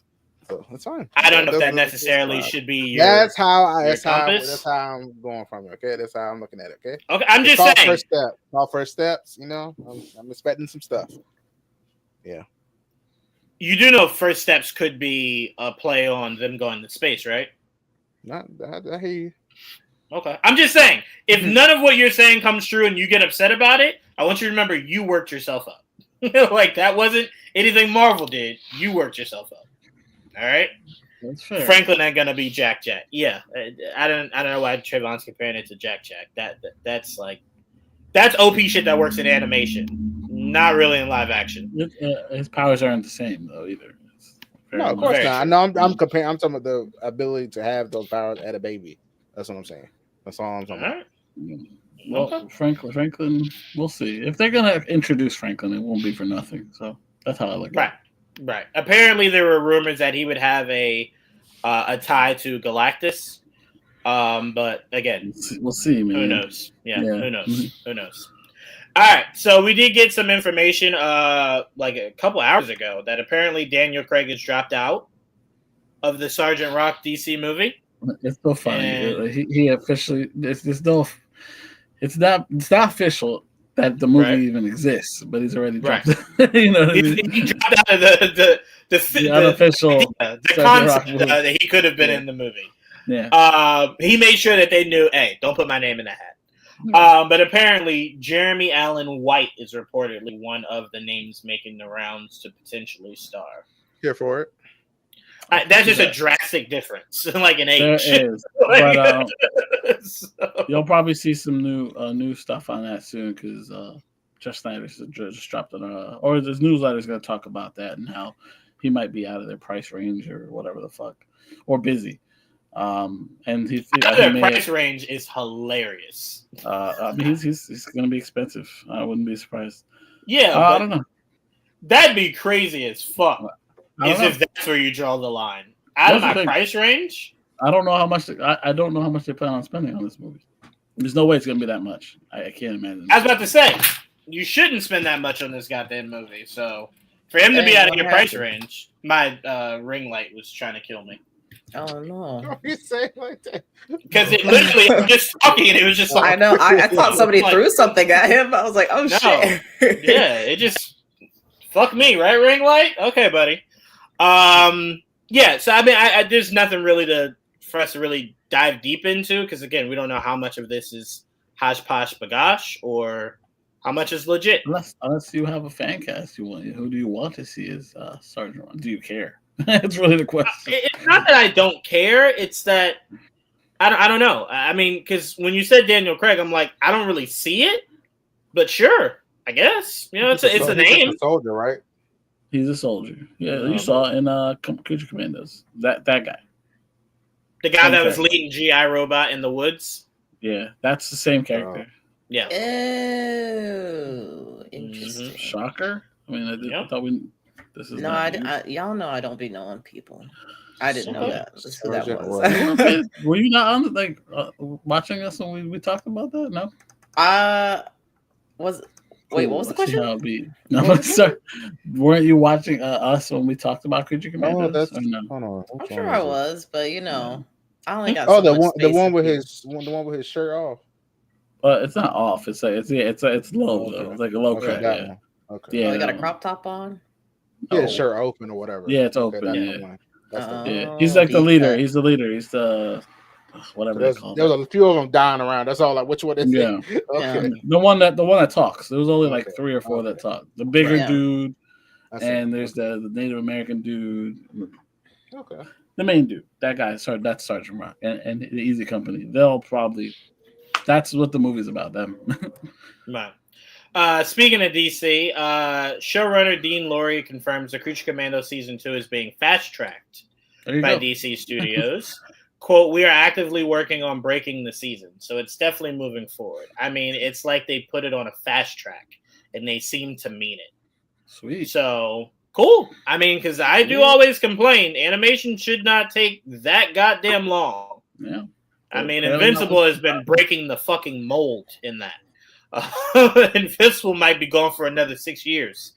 They come back with another season. So I appreciate this.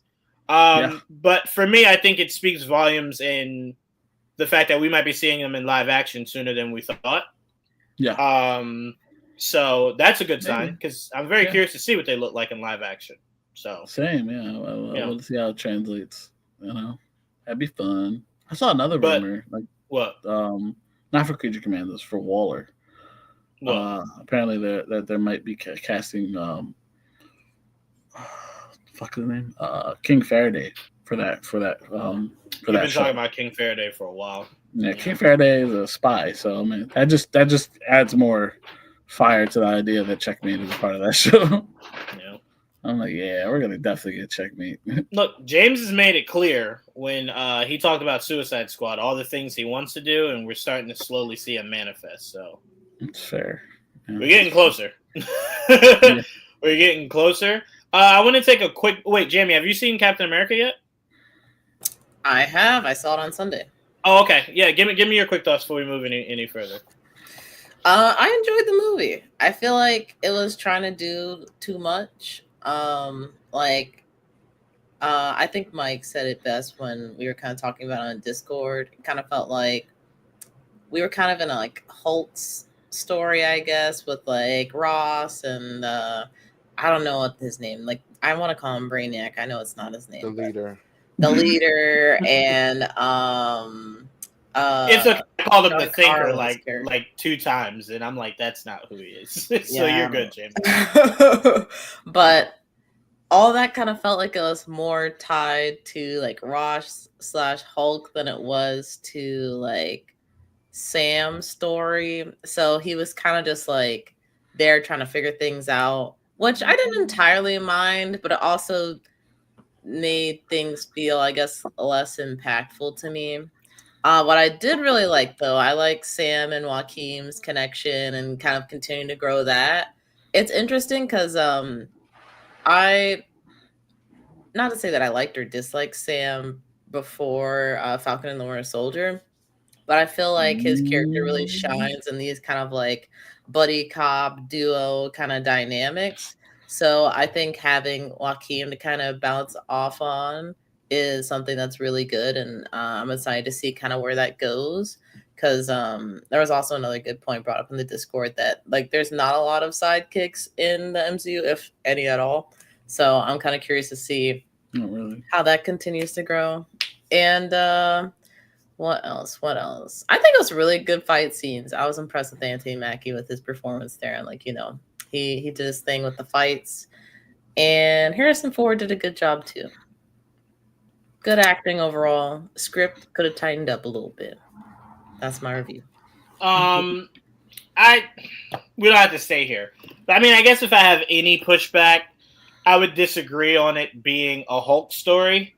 I think we tend to forget what the issue of that Hulk movie was. And the issue of the Hulk movie was the Hulk. Like, that wasn't the issue in this movie. The issue in this movie was Ross navigating his newfound power, along with the fact that he was dying. I think the only thing that ties to Incredible Hulk is the fact that the leader and Ross is in it. Outside of that, there is no narrative in that movie that is anything of the Incredible Hulk. Not one thing is a narrative based on that movie.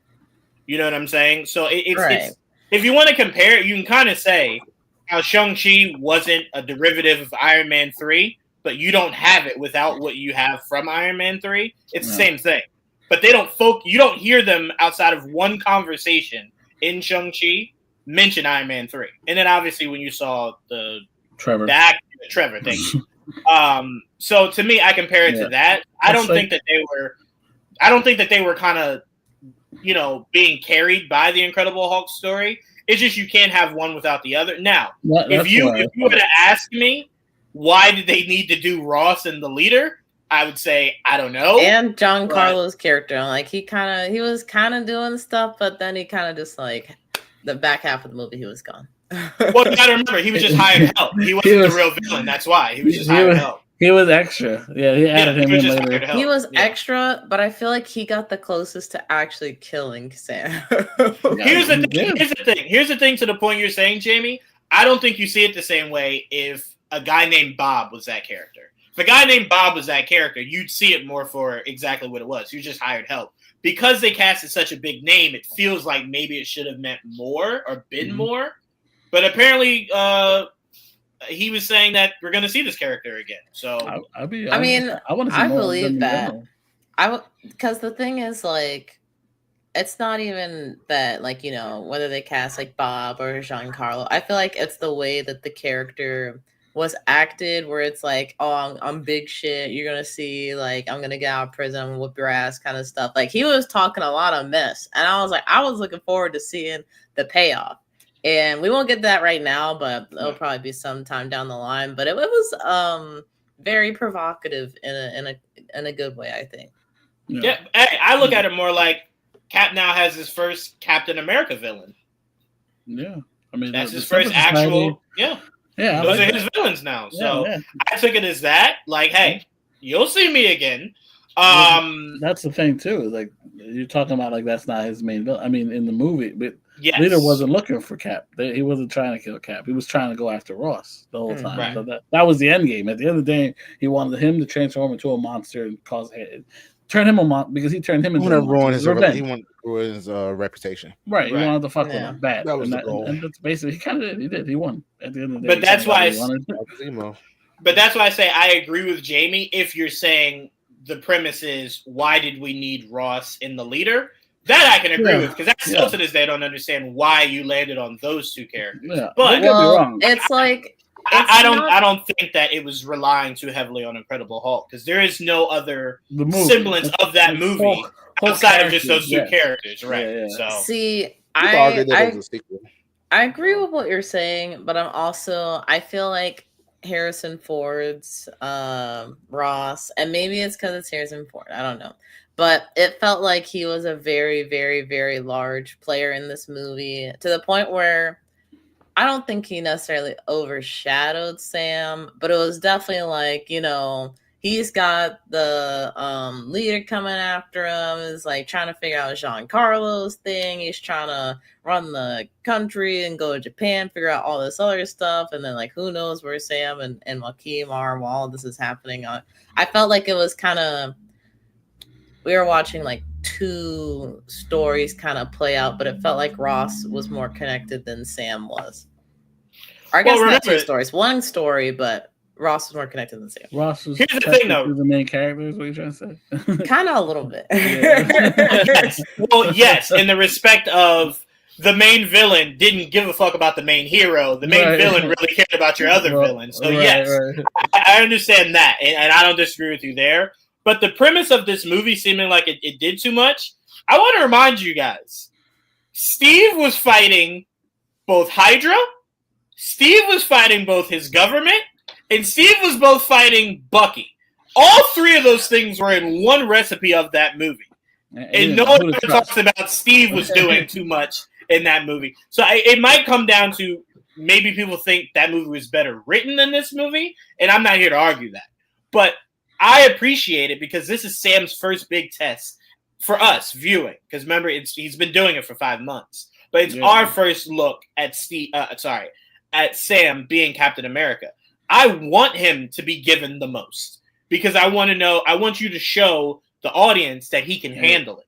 You know what I'm saying? So I don't mind it. A Hulk in his first movie is a hell of a test. Yes, very much so. Yes. So that's why I say, Jamie, a lot of what you're saying, I don't disagree with. But I like that you put a lot on this plate because you're showcasing, hey, he can handle it. Handle it, right. But I am with you that I would love to ask the director, if I ever got a chance, or the writers, why did you land on Ross in the Leader? Out of all the things you could have given Sam, why those two? That would be my question. But again, I don't think that it's too much Incredible Hulk in that movie. Yeah. Now, I would agree with you if Bruce showed up. Then it would be like, yeah, you're just backdooring Bruce's sequel. But the fact that Bruce doesn't show up, I wouldn't say. I wouldn't even lie that I kind of missed Bruce in like watching the movie. Like, I really want to see him interact with those characters again. I would love it because Ruffalo never got to do it. You know what I Right. mean? Like, Yep. it's different. Yep. And it sucks. The thing about this, we got Scar, we got Hulk, we got She-Hulk, right? Think about None that. of We them got are. those 3 Hulks, and none of those 3 fought a Red Hulk. Might never. Might never.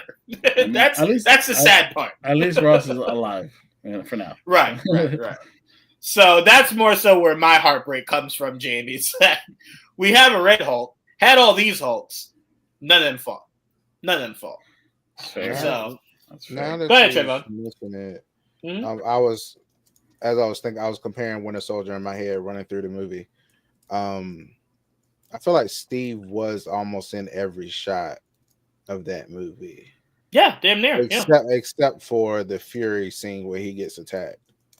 Yeah. No, Everything else- there was a Bucky flashback he wasn't in. There was like a lot of flashbacks and stuff Steve The wasn't Fury in. highlight. There was a Fury. Right. There were a lot of Fury heavy scenes. Yeah. Trevon, are you trying to allude to maybe we didn't see Sam enough? Yeah, Because I don't think we saw Ross more than we we saw Sam. Ross on his plane. We saw Ross go to Japan. We did see a lot of Ross. Now I don't think about it without Sam Ross. involved. Now I'm thinking about it. There is a lot of Ross, but it's not. There's a lot of Ross, but I don't think there's more Ross than Sam. Not in comparison. Yeah. If you're saying we saw too much Ross, I won't disagree. If you're saying we saw more Ross than Sam, I would need someone to give me the minutes. The minutes. I think we might have seen too much Ross, if you ask me. And I know y'all probably, since y'all have seen the movie a couple times, you probably remember better than me. But I feel like the impact that many of Ross's scenes had, not all of them, but I think there was, I don't know, he gave a lot of momentum to the film versus Sam. I think also gave momentum, but he also had like down periods where it's just like hanging out with Joaquin. There's which I think is good, but there's definitely moments where it's like there's no Captain America. There's Sam, no Captain America. That I'll agree with that. There's like probably not enough Captain America in costume. There's like beginning, ending. There's not enough Captain America in the middle of the movie, in my opinion. You know what I'll say, Jamie? That might go more towards what you're thinking. If I'm looking at it from your lens, you know how I could better describe this movie? This movie, if I'm comparing it to Winter Soldier, this movie seems more like it was written for insert here, more so than it was written for Sam's Captain America. Winter Soldier was written for Steve, right? Mm-hmm. You can't do that movie without Steve. If I pluck Sam out and put Bruce in, it's the same movie. You get what I'm saying? So I do think this movie was not written for Sam enough. It was written for insert here, and that insert here could have been anybody. Yeah. So yes, I in that stance, I agree with you. But again, that's more shame on the writers, more so than anything, because it did kind of feel like in a lot of points it's insert, and that's not good for Sam's first movie. That it feels like I could have plucked him out, put Bruce in, and it's the same movie. No, you know what I'm saying? I think also Steve, even if Steve isn't in his Captain America outfit, he's still super strong. So he's still, that's how I want to shit went to work. No, but like, again, I appreciate one thing I want to give Julius a lot of credit for is that scene on the street I loved. Because it showed Sam's endurance. It does show how much pain tolerance that man has. He got stabbed with an axe, I want to remind you guys. With an axe, clear cut in the stomach. And it didn't slow him down at all. He had he said it. He had that thing on. What was it called? The Kevlar or something, right? Kevlar shirt or whatever. Mm-hmm. Wait, so he did? Yeah. He says it. Yeah. It would have killed him otherwise. That's why I thought maybe he just had a high ass pain tolerance. I don't remember that line at all. He said it. He's supposed to have a high pain tolerance because he did still get stabbed. Don't get me wrong. He got stabbed. He got stabbed several times that movie. My point of saying that was just I appreciate that he's not a super soldier because that scene hits a lot more because you have to be fast, you have to be smart, and you don't have the crutch of I'm a super soldier and can do all these special things. And that's probably why he wasn't Captain America a lot in the middle of the movie because they had to show that he can hold his own even without the tech. Right. The Wakanda tech does a lot for you. You know what I mean? Mm-hmm. And what you see, he's going to need it for against the Hulk, but like against Sidewinder, he took care of him without it. Right. And those soldiers. Now, I want to say something about this. We need the same shit that happened to She-Hulk. You know, have me in the car with Isaiah, get hurt, and need a blood transfusion. He needs a super soldier serum going forward. That's what I want. Wait, huh? I want Sam to be a super soldier going forward. Why? No more Cyborg the shit. No more of that. But why would you want him to be a carbon copy of Steve? He don't have to be carbon copy. He can be his own. I just want. But that's what Steve was. Steve was a super I soldier. just want him strong. Yeah, but I don't understand. I don't want understand him to be able to fight Bucky. I want different things than everybody else. I have to fight Bucky. They already. I want him to have super soldier serum. I don't like it. I don't like that he doesn't have it. Give it to him too. That's what I want. This is for me. Just I mean, he said it in the movie. He's like, I want. I should have took the serum. He did. He should go find it. Yeah, go to get me, a blood I appreciate it from Isaiah. Go do that. I appreciate it because it's what separates you from the last Captain America. You're not a carbon copy. He don't need it. Yeah, he don't need it. And I don't need him to have it because the fucking U.S. soldier has it. So I'm like, I don't need all of you. A U.S. agent, sorry. I don't need all of you to have super soldiers. I mean, most of that Thunderbolts team has it. Right, yeah. That's just too much. 3 of them have it. U.S. agent, Bucky, and Red Guardian are all super soldiers. Yeah. No, I like that Sam doesn't and still finds a way to save the day. He defeated the Hulk without it. You know, that can't be overlooked. Man defeated the Hulk without it. All right, we're going to take a quick swerve, talk a little bit about video games. Jamie, what's Marvel Rivals doing firing everybody? What's going on there? What you do, Jamie? Jamie has the sole role as a developer for that game now. That's why. They needed to afford Jamie, and they couldn't afford to pay everybody and Jamie. You know, it's just how the cookie crumbles sometimes. But, yes, so it seems like NetEase has been prone to doing things like this since they fired a team that I think is based or laid off same thing. They laid off a team that's based in the U.S. and it seems like they've done that for a few different games that they've worked on where like it starts as like a global team, then they slowly kind of like shift things back to China. I don't know if it's for like labor costs or like what the reasoning is there, but it's not great. It doesn't inspire a lot of confidence, even though they swore up and down like, oh, this isn't going to change anything with the game. Like everybody that works on the game still with the company, making updates, whatever.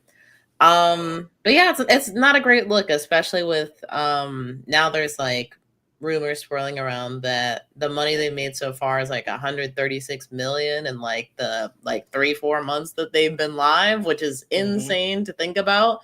So I'm like, if you have loftier goals than that as far as like how much money you need to be making for the game, like it's just not going to work out.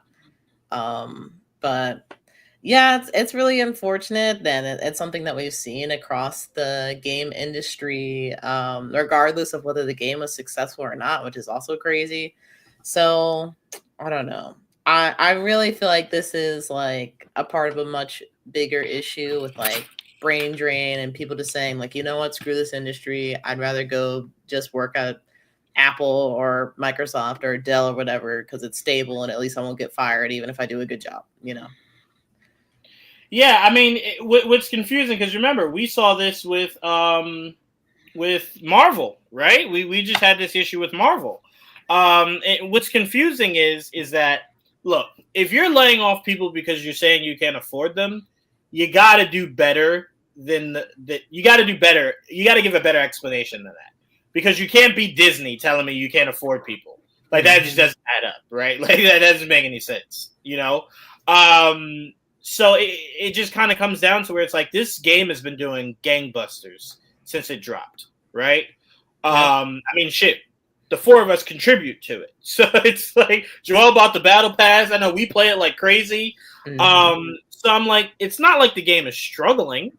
So I'm like, how do you – it just – you know what it seems like? It seems like they're trying to figure out, can we keep this game going and pay as little people as possible so that the guys all the way at the top can keep the most amount of money?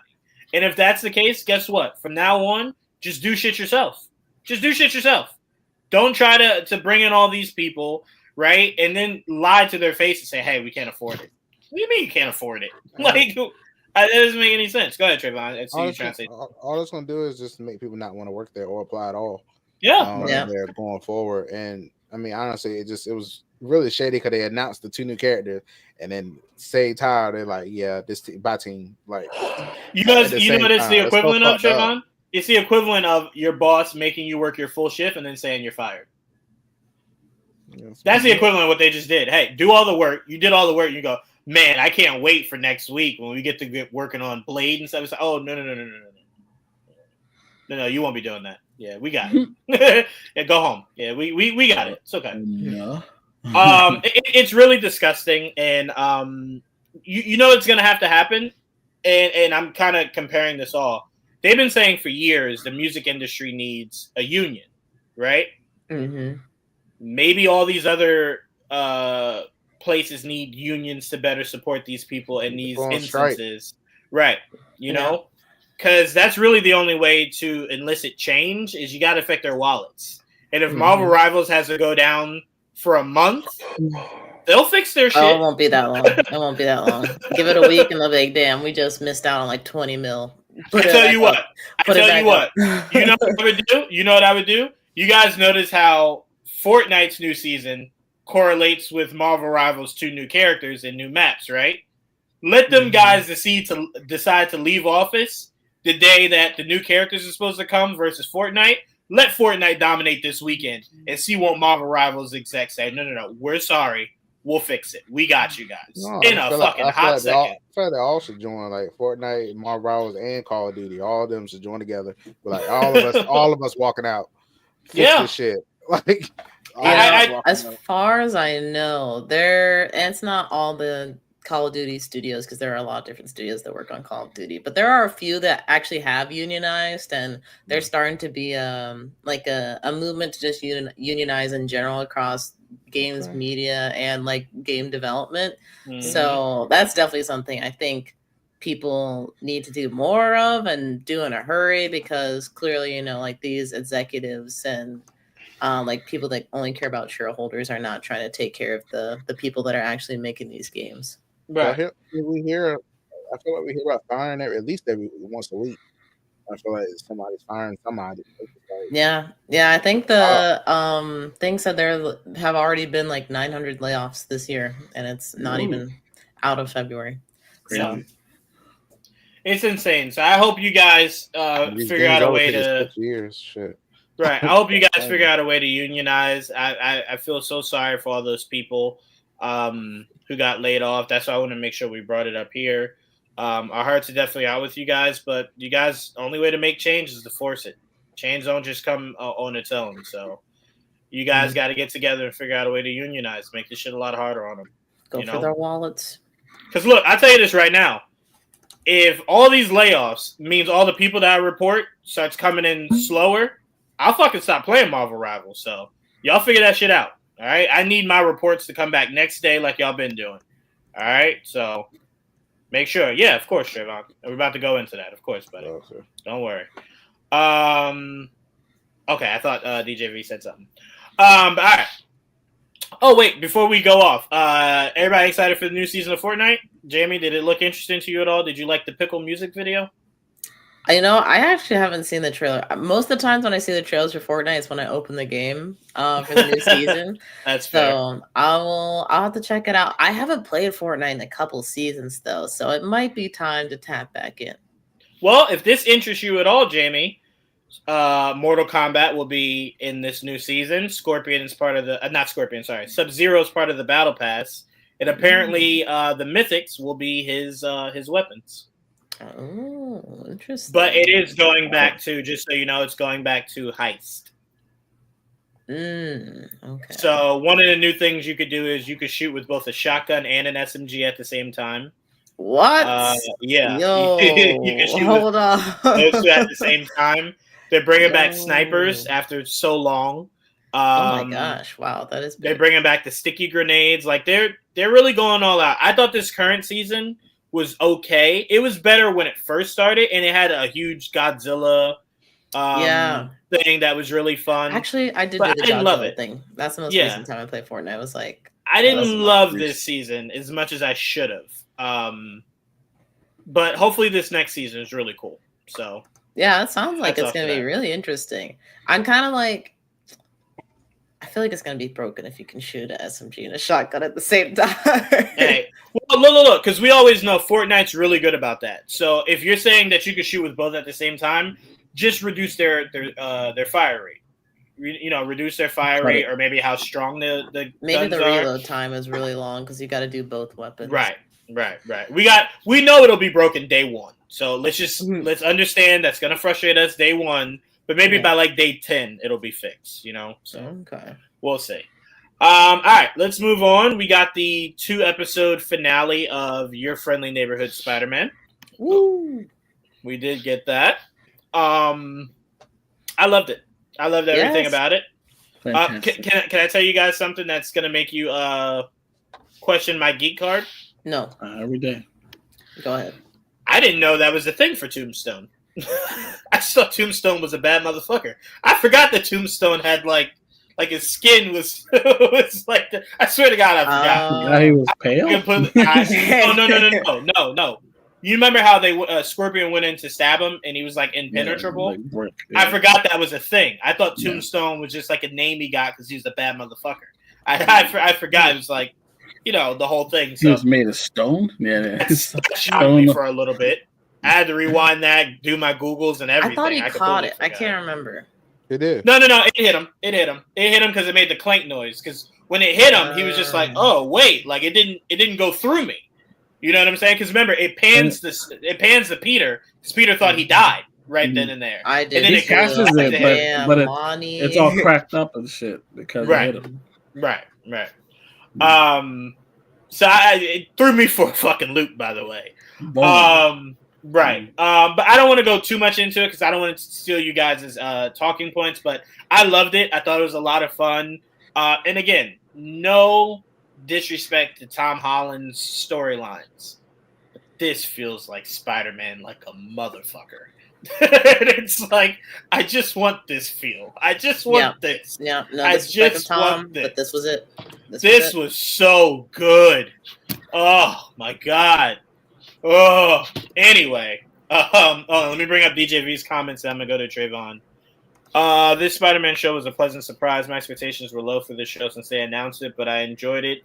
Every episode in this whole season. I'm ready for the next season. Absolutely, and apparently they're fast tracking the next season. They're already starting to work on it. So, bravo to that team. Bravo.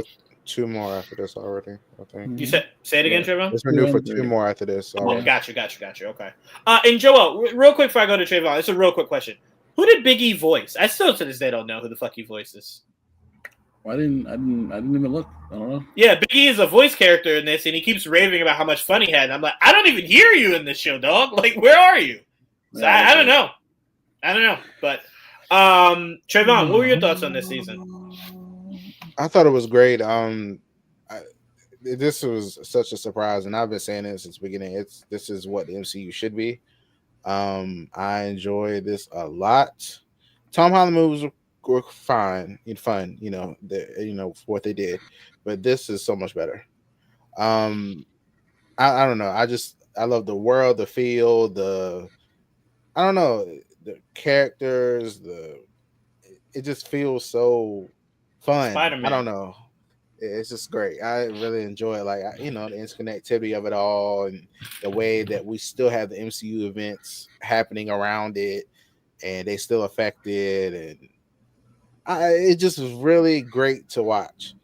The Lonnie thing, I didn't like when he went in there and got the gas or whatever. I was like, okay, well, what's going to happen to him? I know he's supposed to be white or whatever color he turned out, albino or whatever. And I was okay. But I was like, I didn't know super strength and all that. I didn't know all that was going to happen. So when that happened, I was like, oh, he's super strong now. I was like, so are they going to make him go white? Yeah. Oh, damn. Well, we'll see. Oh, damn. I don't have any issue if they don't.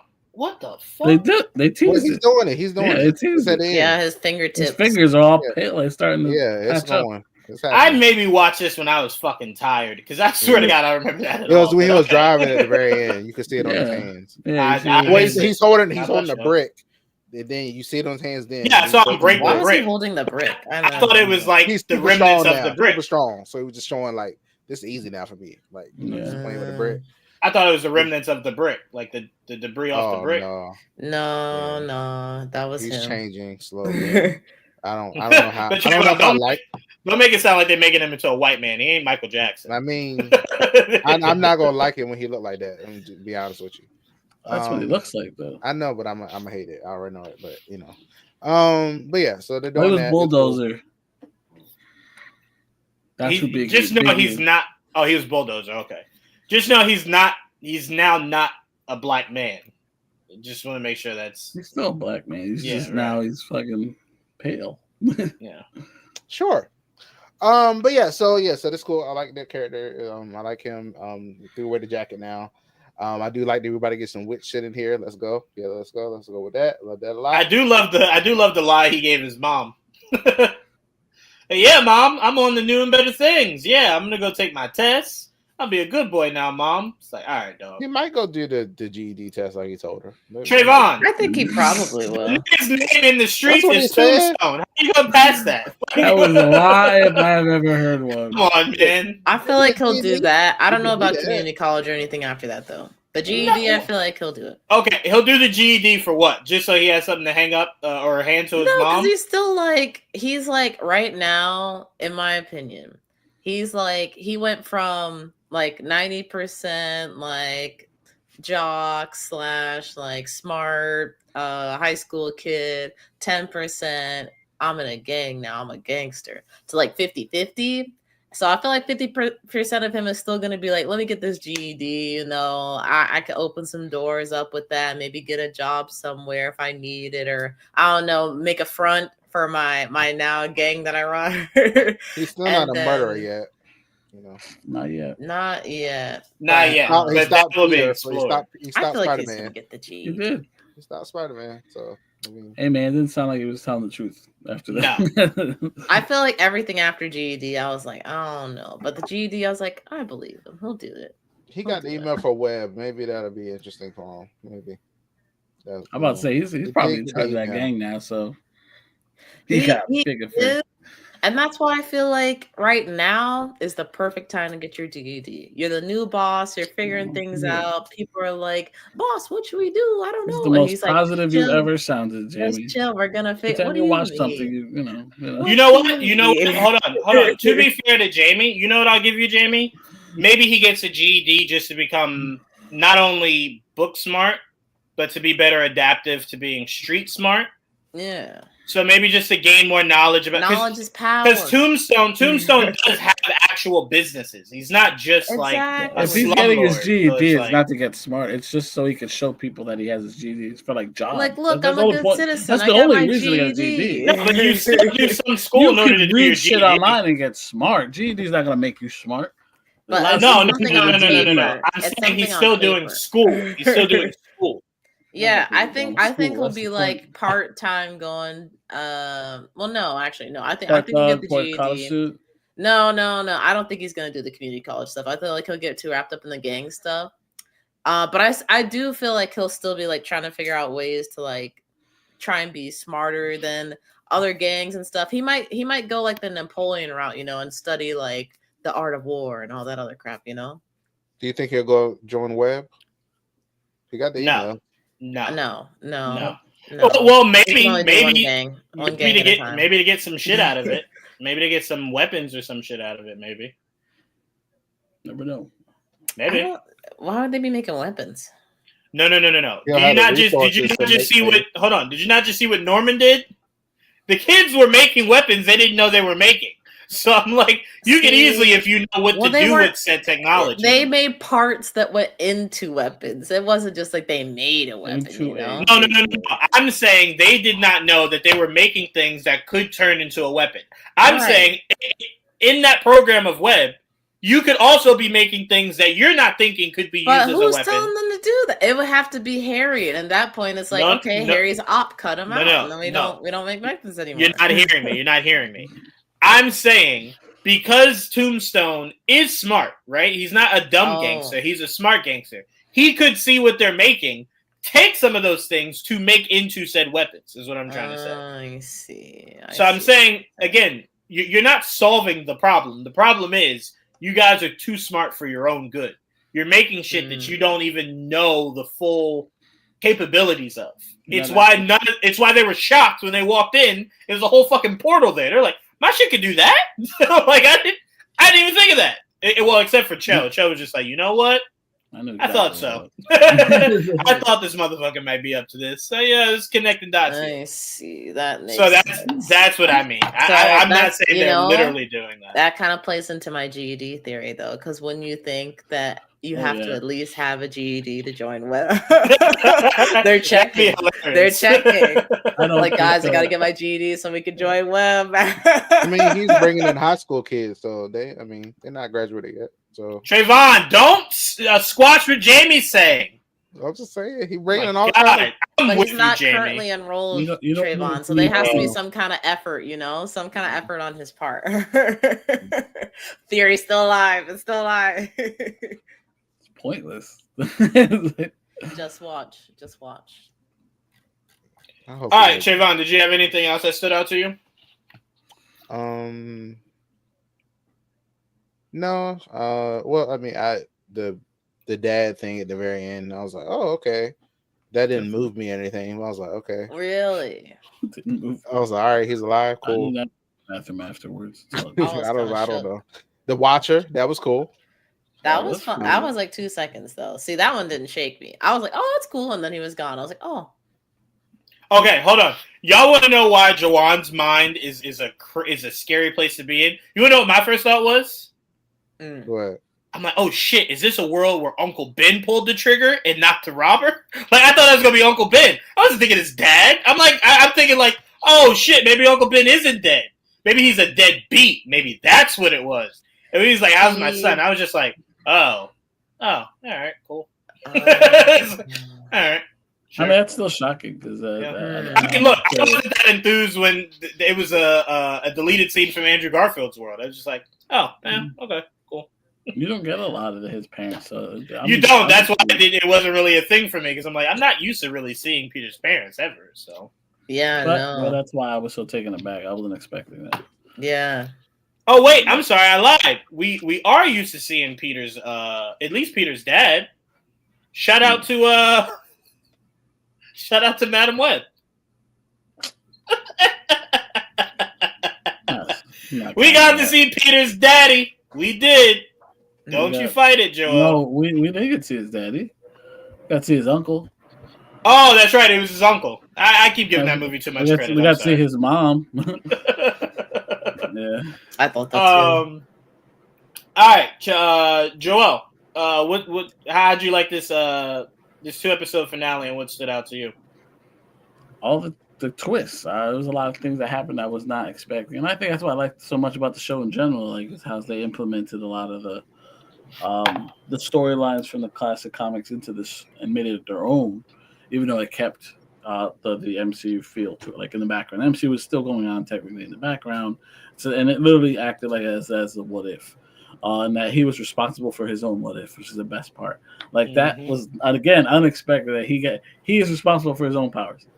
Like he gets his powers. Yeah, I liked how they closed the loop because I feel like at the beginning we were like, why the hell did spider just come out the portal out of nowhere? And then they closed. I was like, oh yeah, I was like, that was cool. I was not expecting that, and then Doctor Strange got a bigger role in that ending there, and I guess that was some type of, I guess that was Clintar, the whole symbiote planet, even though it would look like a monster possessed by a symbiote. But yes. So it was weird. I don't think it was their home planet. I think the symbiote has infected a said planet. Yeah, that's where that comes from. Multi-head thing. I don't know what the fuck is going on, but whatever they opened, that set up the symbiote being on their world, which is cool, and Norman got it right. So that's cool.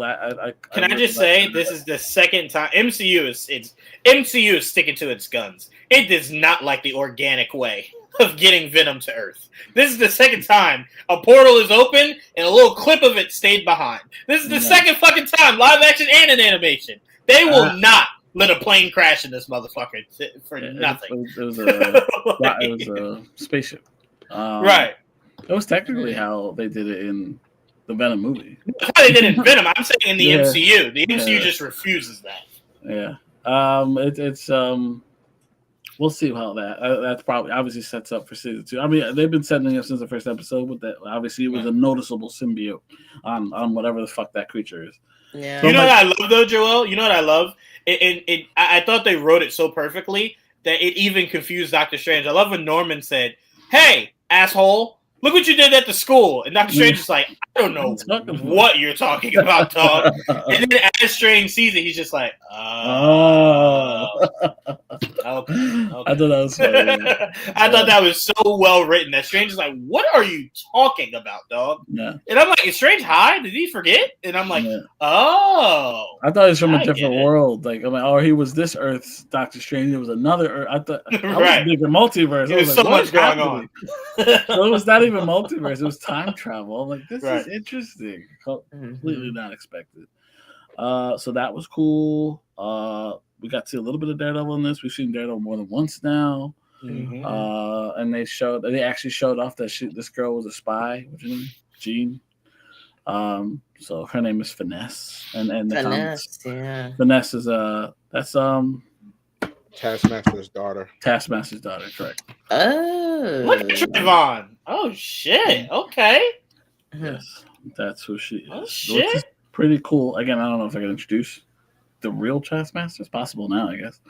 But that she's working with Daredevil. That's cool. Did not see that coming. Yeah, curious. Lot of cool shit.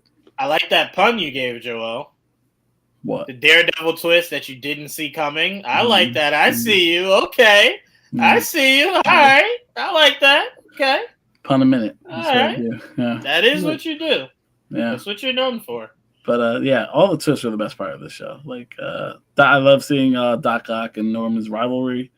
Can't wait to see more. They already teased the whole Goblin Rider and all that. Like Norman was so petty. That was so funny. He was. Joel, why are you not talking about the biggest twist? That's why I didn't bring it up. I wanted to leave it for you guys. Which is what? Who did we see in this show we never fucking thought we'd see in this show?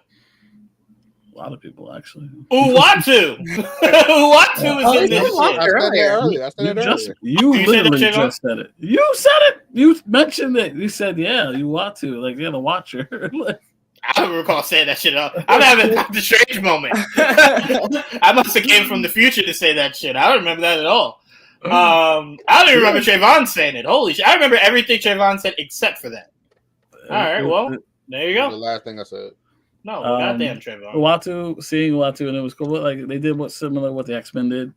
It shows up in the background. It was pretty cool in the sky, which I love. Briefly.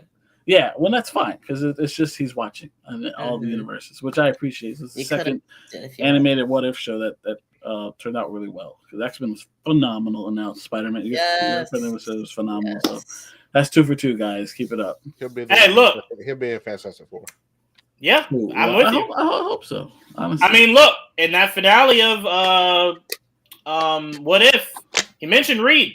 He said, you're out there helping Reed. You're out there helping this one, that one.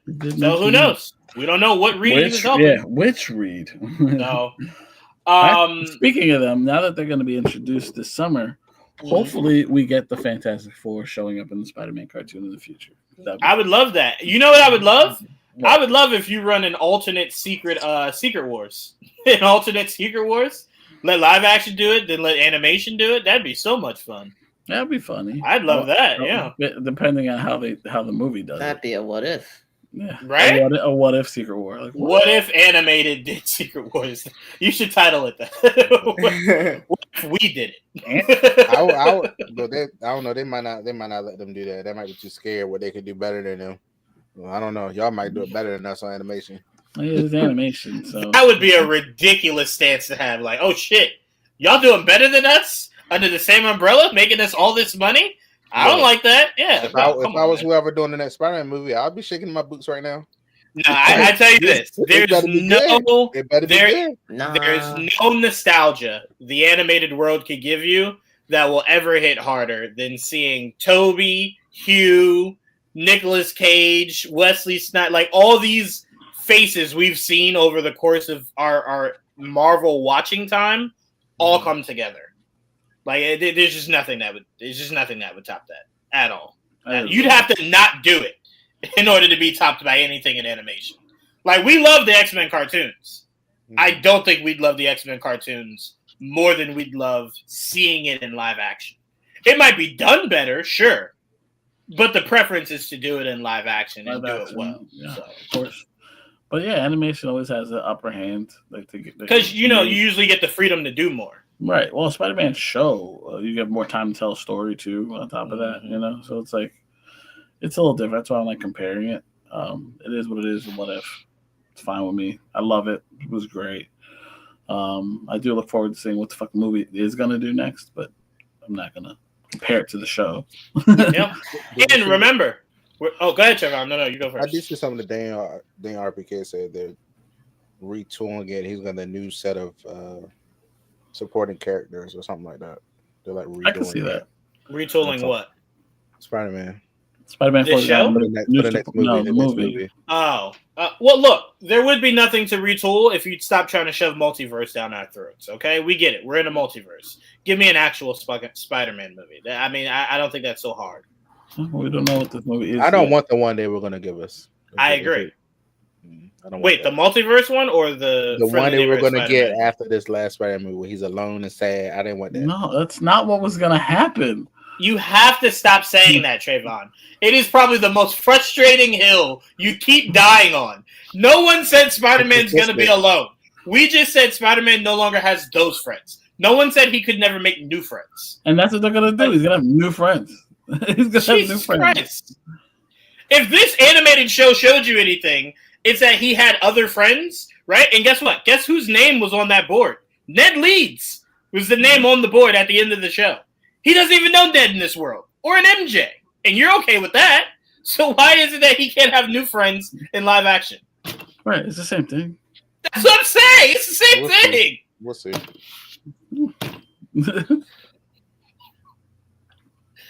Yes, that is the most frustrating hill because he keeps saying it like Spider-Man's Batman. Spider-Man has friends. Like, what are we saying here? He doesn't want to be alone.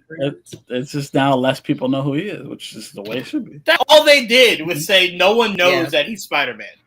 That's it, which is fine. You can start over. Yeah, that's it. I'm sure Spider-Man's not thinking to himself, I never want to fall in love again. I never want to talk to other human beings. I'm just go to work, come home, Spider-Man. Yeah, I mean, they already said that that he might be in the Spider-Man suit a lot more in Doomsday because of Tom Holland's schedule and all that extra shit. Yeah, it makes sense. I mean, he'll be, and even we've heard rumors already that it'll be more in costume Spider-Man because he's just focused on being Spider-Man right now. Right. Well, he can't reveal. I mean, secret identity no more. Now nobody knows it. So right. I mean, he was trying to do it before, as he shouldn't. Right. I mean, well, he saw. Everybody knew it at the end of that. That's why the world knew. But it wasn't a fault of his. It was like the villain. That's why it was like. That's why. I think Daredevil's gonna retcon a lot of what She-Hulk did with Daredevil, where like a few people knew exactly who Matt Murdock was.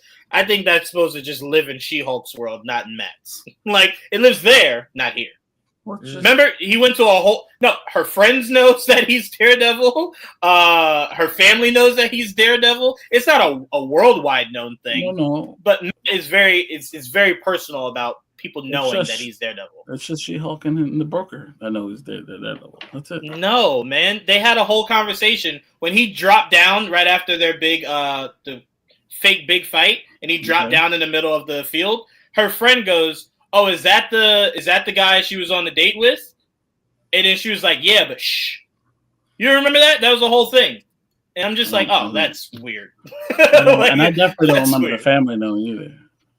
Yeah, well, I could be wrong. That, but also I could be wrong. All right, come on, Trevon. You not liking that show is not for the reasons you should not like the show. For exactly the same reason, though. What's I gonna say? Yeah. So look, if Tom Holland doing that is fine. I just need this movie to be friendly neighborhood Spider-Man. I just need it back to basics. That's what he said he wanted to do, and then went on to not do it. So I want him to actually get a chance to do it. That'd be great. We don't know yet. We don't know what this movie is. We don't know. I know. I'm just saying what I would like it to be. Yeah, I'm not agree. bitching about what it is. I 'cause want don't know. I want street level Spider-Man as well. Yes, yes. Especially because you're doing this whole thing of Wilson Fisk putting in a no vigilantes. Yeah. I'd like to see that expand itself, you know? Because really all we know that for is Matt and Punisher. We don't really know anyone else in that realm that you'll see directly affected by that, you know? Because remember, Kate's not even in the state of New York, so we have no idea to believe that she came right back. We don't know. Like, she could have went to go live out there with Clint. Just fucking being a hero out there. We have no idea. So I'm like, no, I'm saying we don't know when Fisk puts in the no vigilantes, right? We don't know a larger scope of who that affects if we don't see a Spider-Man get affected. I would imagine. You know what I'm saying? So the heroes in the city, and who are those heroes? Obviously, the biggest ones being Spider-Man and Daredevil. Obviously, yeah. Right, exactly. Doctor Strange is not even on. I was about to say he's not even there. Yeah. And Wong's area code changes by the hour. So and both of them are neither like Sorcerer Supreme. So he's probably outside. Well, look, if She-Hulk showed you anything, it's that the law has no jurisdiction for Wong. So he doesn't give a fuck. Remember, he broke him out numerous times, and then the show ends with him breaking him out again. So Wong doesn't care about law. So he believes he's untouchable. He doesn't lead the Sanctum to like. He just do a portal inside the Sanctum and go wherever he want to come back. Yeah, no, that's what I'm saying. I'll never see him. There is no law for Wong. Wong doesn't give a fuck about your laws. But all right. So, Jamie, sorry, your thoughts on the two episode finale of Spider-Man? Not much more to add. I thought it was great. I really enjoyed this series.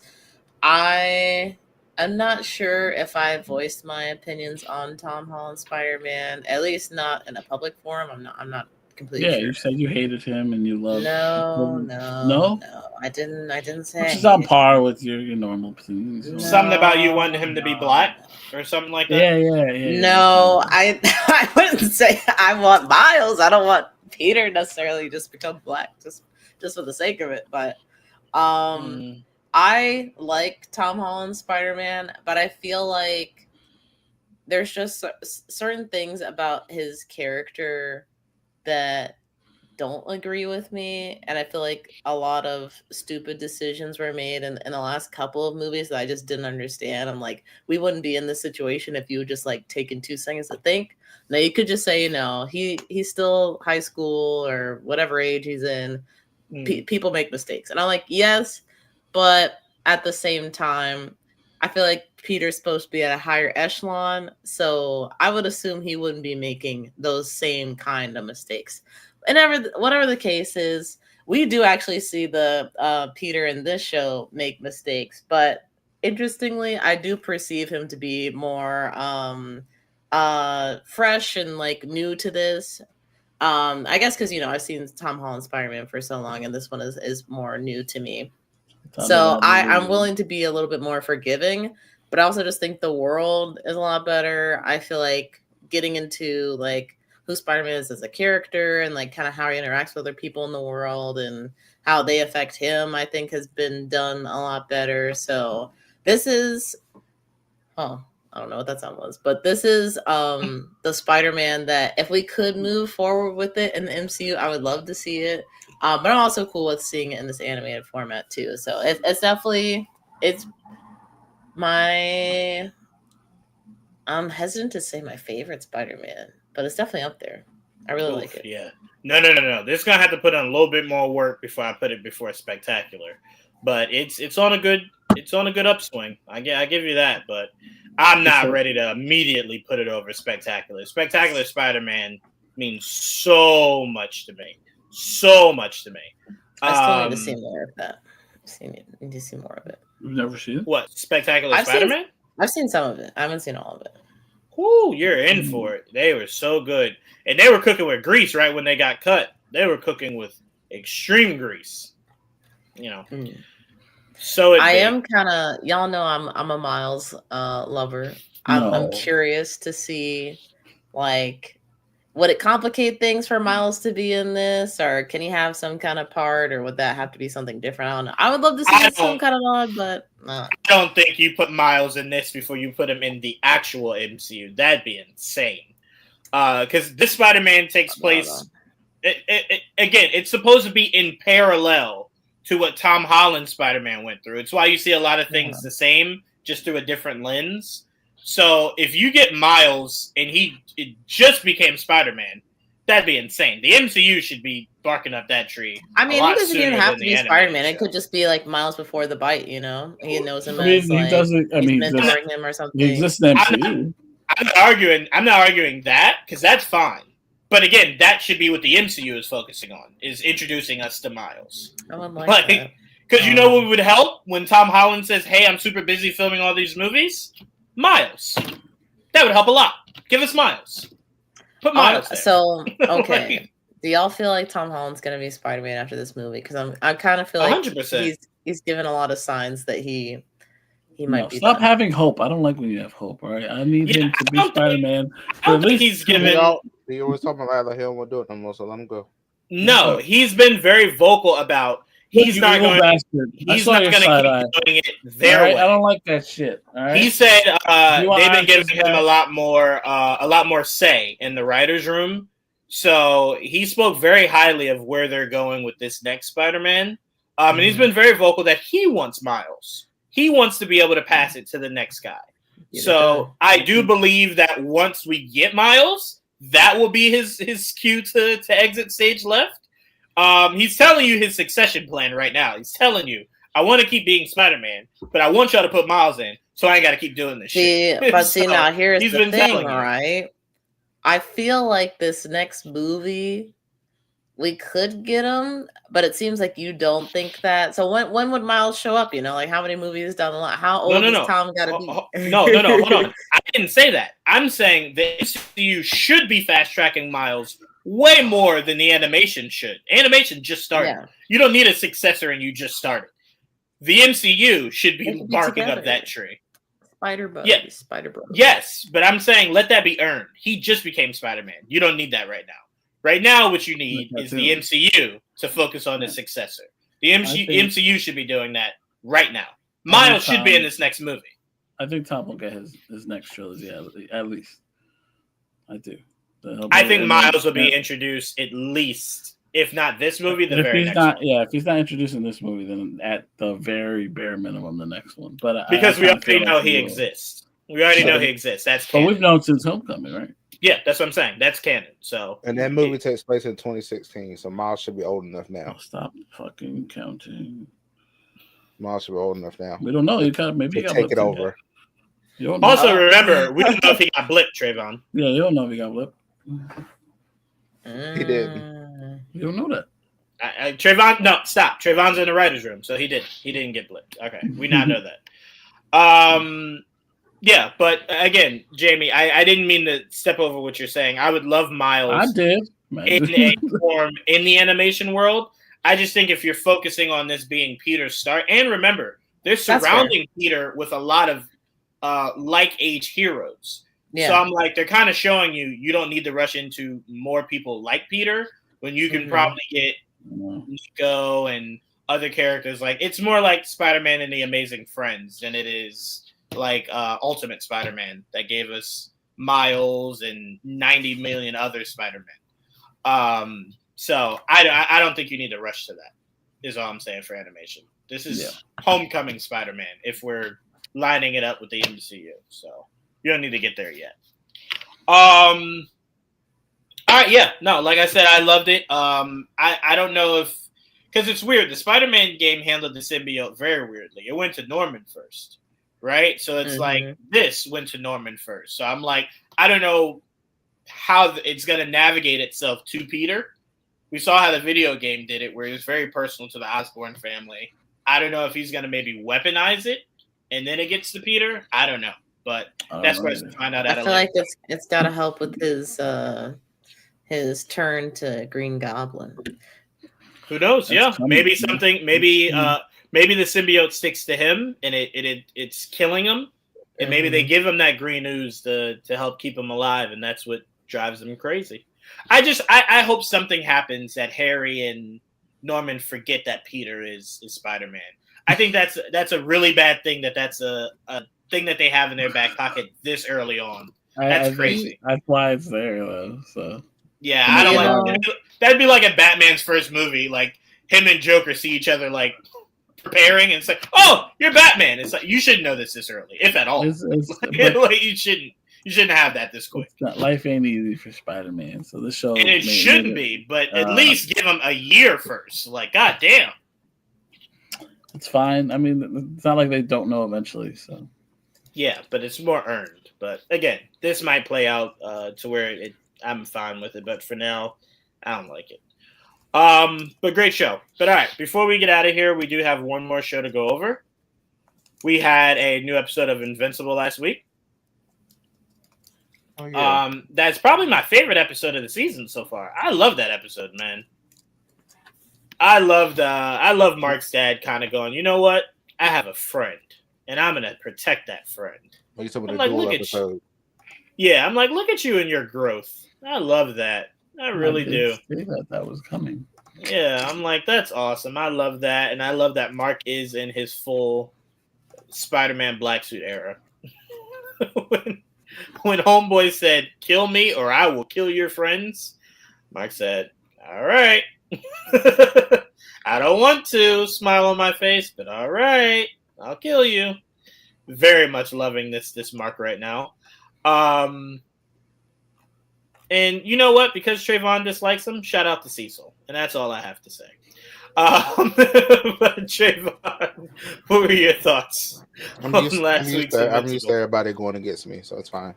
All right. Oh my god. Anyway, Cecil's trash. I can't wait to watch him die. But also I enjoyed Mark and Eve. I enjoyed them together. It's cool. Whoa! Can we record this? This is my ringtone. Because Mark nor Eve are gay. I just want to put it out there. And Trayvon's loving it. We all heard him say it, right? We all heard him say it. Hold on. They both fly.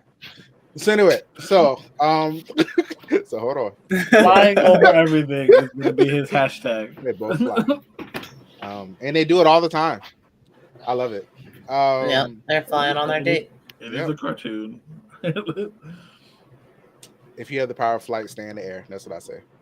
But anyway, so I enjoy that a lot. That's probably why I like them so much, because they both fly. I'm not gonna lie, that's probably why I like them a lot.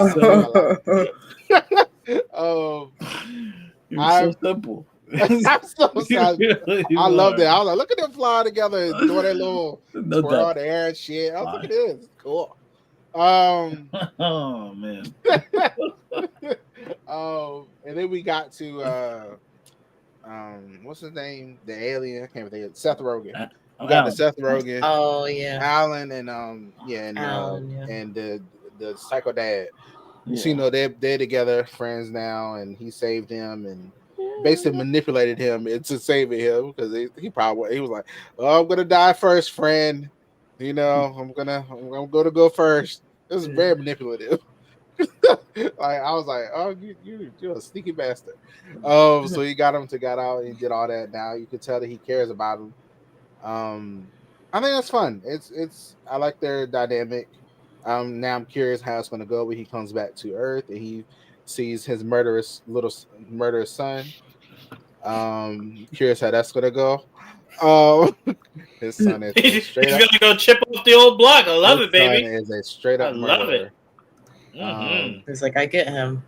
Yeah. He's like, man, he's killing more than I did at that age. I love it. Good for him. I wonder what would happen if he walks in. Debbie's like, "You called me a pet," and she smacks him on the face, and then she break her hand. Well, either that or Psycho Dad like snaps for 1 second and like maybe pushes her or something. No. What would Oliver do to his dad? I want to see that fight.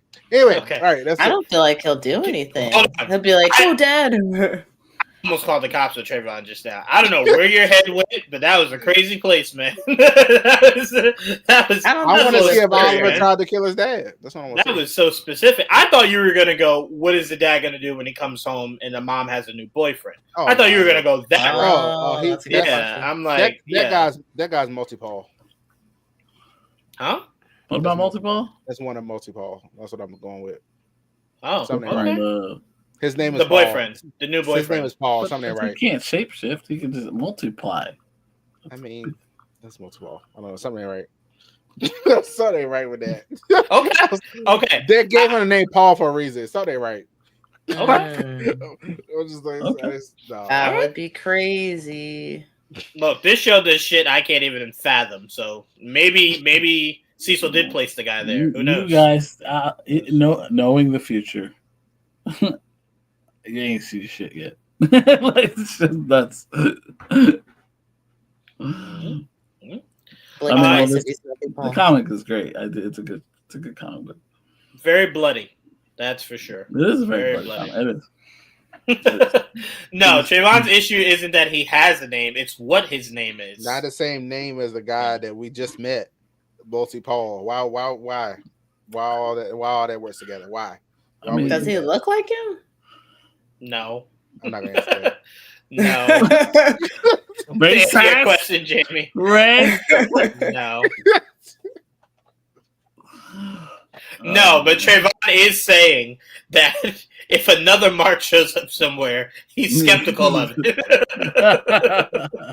He's not saying that there can't be. He's just saying if there is, I've never seen them in the same place. Look, we just know that Kate. What was it? What's her name? Duplicate. What she said, she be leaving. Hard is to come up with names for like shit like that. Mm-hmm. You said she leaves one of herself everywhere just so she don't die or whatever. Mm-hmm. Like I don't know what else she does. I don't know what multi-Paul does. She does. I don't know. Why that? That is very specific. Hey, look. Hold on. Stop. Let's be serious for a second, okay? I'm with Trayvon. My new job, guess what my boss's name is? Joel. Do you think that I don't think when I walk in, this Joel will be sitting across from me? Because I sure do.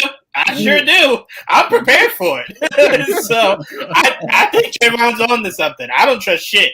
I agree with him. I personally agree with him. I don't trust shit. I don't trust anything. I don't trust this show to not do that.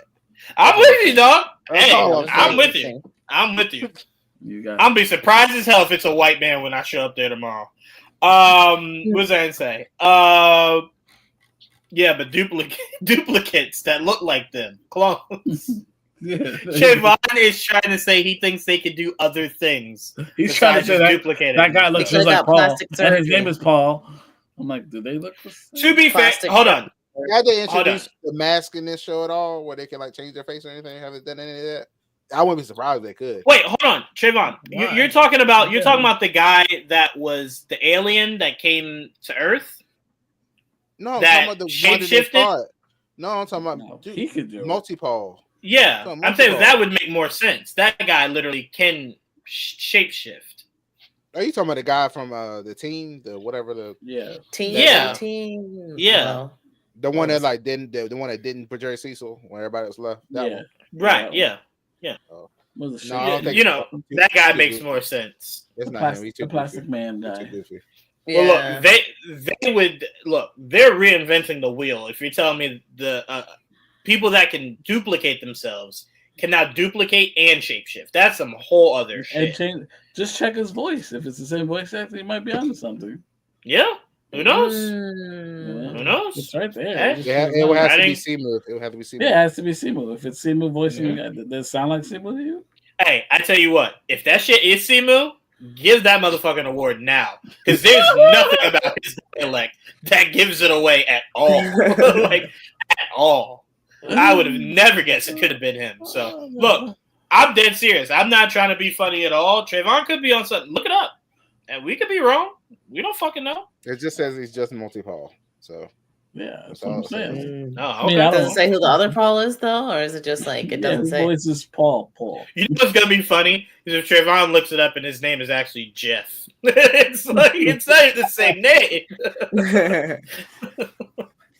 All right, Joel. Backwards. Right? What stood out to you in these last episodes of Invincible? At this point, it's like trying to being reminded and then remembering what did or did not happen. So like it's like yeah, because sometimes they'll adapt it differently, so it doesn't look exactly the same. And it's like, oh, I remember that, and then I'm like, I don't remember any of this. Is this new, or I just don't remember? And that's where I'm at now with some of the storyline. Like I can't tell what's new or what's not, unless it's something that's vivid. Like, oh, I remember this. But His name is yeah, Cliff Curtis, the one that's voicing him. Well, dude. I'm sorry, Paul. Still don't trust That's what fine. if he gets replaced at some point? I mean, that's because he's not multiple doesn't mean he's trustworthy dude. It's fair. I mean, Yeah, I you don't guys trust really want this. I don't care. Not necessarily. I never thought about it at all. I do not trust him though. I don't necessarily think he's multiple, but I don't trust him. I honestly don't remember if he's important at all. I'm not gonna lie. And I want know Debbie to be happy, but I feel like it might Oh, be in the cards. I don't know. maybe it does. I won't say no. All right. Anything else stand out to you in this episode? These last episodes, Joel? I love seeing Battle Beast. So whenever he shows, and it's funny they did something where they kind of cut to like their own little show within a show. You saw that they did like a little weird cut where like it was like last time or what I forgot what it did, but that was really cute because it kind of added did it like they did in the comics where it's kind of like they have their one shot. Like Battle Beast has his own one shot sometimes, and it's just like a separate thing altogether. It had nothing to do with what's going down on Earth. And so I thought that was cool. It did something very similar in the anime, in their own way in the animation. Like, oh, that's cool. I like when they do that. That's cool. Who showed up in this episode? Like who? I'm trying to think what other heroes showed up in this episode. That's all I remembered. You got the new suit in this one, right? I was really relying on Juwaan with this one. Got the remember he went back in time. So those guys came back from the first episode. They came back to the first episode. But he has the new suit on, right? Yeah. So, They saw Old Immortal. That's right. Yes, that's another. I remember that happening. I just don't remember exactly what happened. I was like, so that's why it's like, oh, I'm just kind of remembering. I'm like, this is cool. I'm like, okay, cool. So I'm like, how far am I? I'm like, okay. So it's like it's cool. I like everything they've done so far. I like the show, and I like what you're liking right now. Of what kid? What's his name? Oliver. Mm-hmm. Yeah. That kid just gets more annoying. I'll say that. No. Jamie, do you kind of feel the same as Joel? Anything else stand out to you? Let me see. I have a little summary. Got notes? I don't think so. No, I don't have notes. I should take notes because y'all know I'd be forgetting things, but I don't. She has a note saying multi-Paul equals Paul. I'm gonna write it down tonight. I'm reading Trevon's notes. So. I'll write it down tonight. I did like that.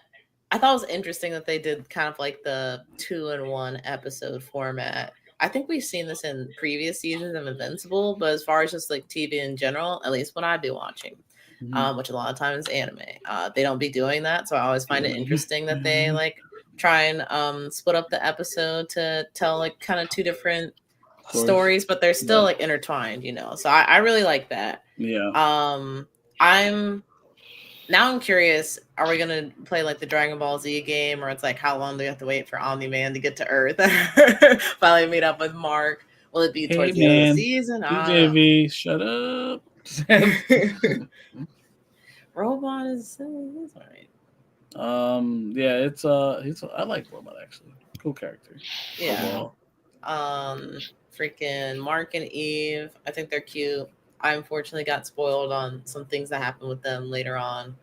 So, yeah, thanks a lot, Joel. It wasn't him. It wasn't him. In my head canon, it was. It was a different dude. And as soon as he said it, I was like, bro, why did you say that? And he was like, I don't know. So, I am curious. I don't talk to him much anymore. I am curious if they adapt something that will be coming. I don't see why they wouldn't. So yeah. Okay, stop hinting around it, or I'm gonna make you tell me what it is. I'm not all right? gonna. Okay, well then stop hinting around it. Yeah. All right, because now I want to know, and then I'll Google. I'm probably. I'm already Googling. Stop Good, it, Trevon. Send it what to me. are you doing? Don't look ahead. Stop hyping it up. I'm Anyway, not hyping anything it up. else, I'm just Jamie? wondering if they will. I feel like we were light on Oliver this episode, so I feel like Oliver's gonna do some badass shit next episode. Yeah. So he's like, Choosing "Hey, remember outfits me? work. Think about me. I'm still here wrecking havoc." Especially after Mark just killed somebody too, because now it's like if Oliver finds out, Mark will never be able to tell him nothing. Yeah, once It's Oliver over. finds out, he's like, "Yo, I gotta up the score. I can't be having you out here." Dark Oh mode. no! I gotta up the score. Oh no! Paul. Oh, We All got right. Mark killing heroes now. Wow. Yeah. Let's go. Me too. All right, I'm gonna just go through some things really quickly. They're just for me to go through them so that they're being said, but we're not about to spend so much time going into all of this. I just want to make sure I go through it. Linda Cardellini is reportedly in talks to star in A24's Friday the 13th series, apparently as his mother. Very interesting. Anyone that knows Friday the 13th, you know how that goes.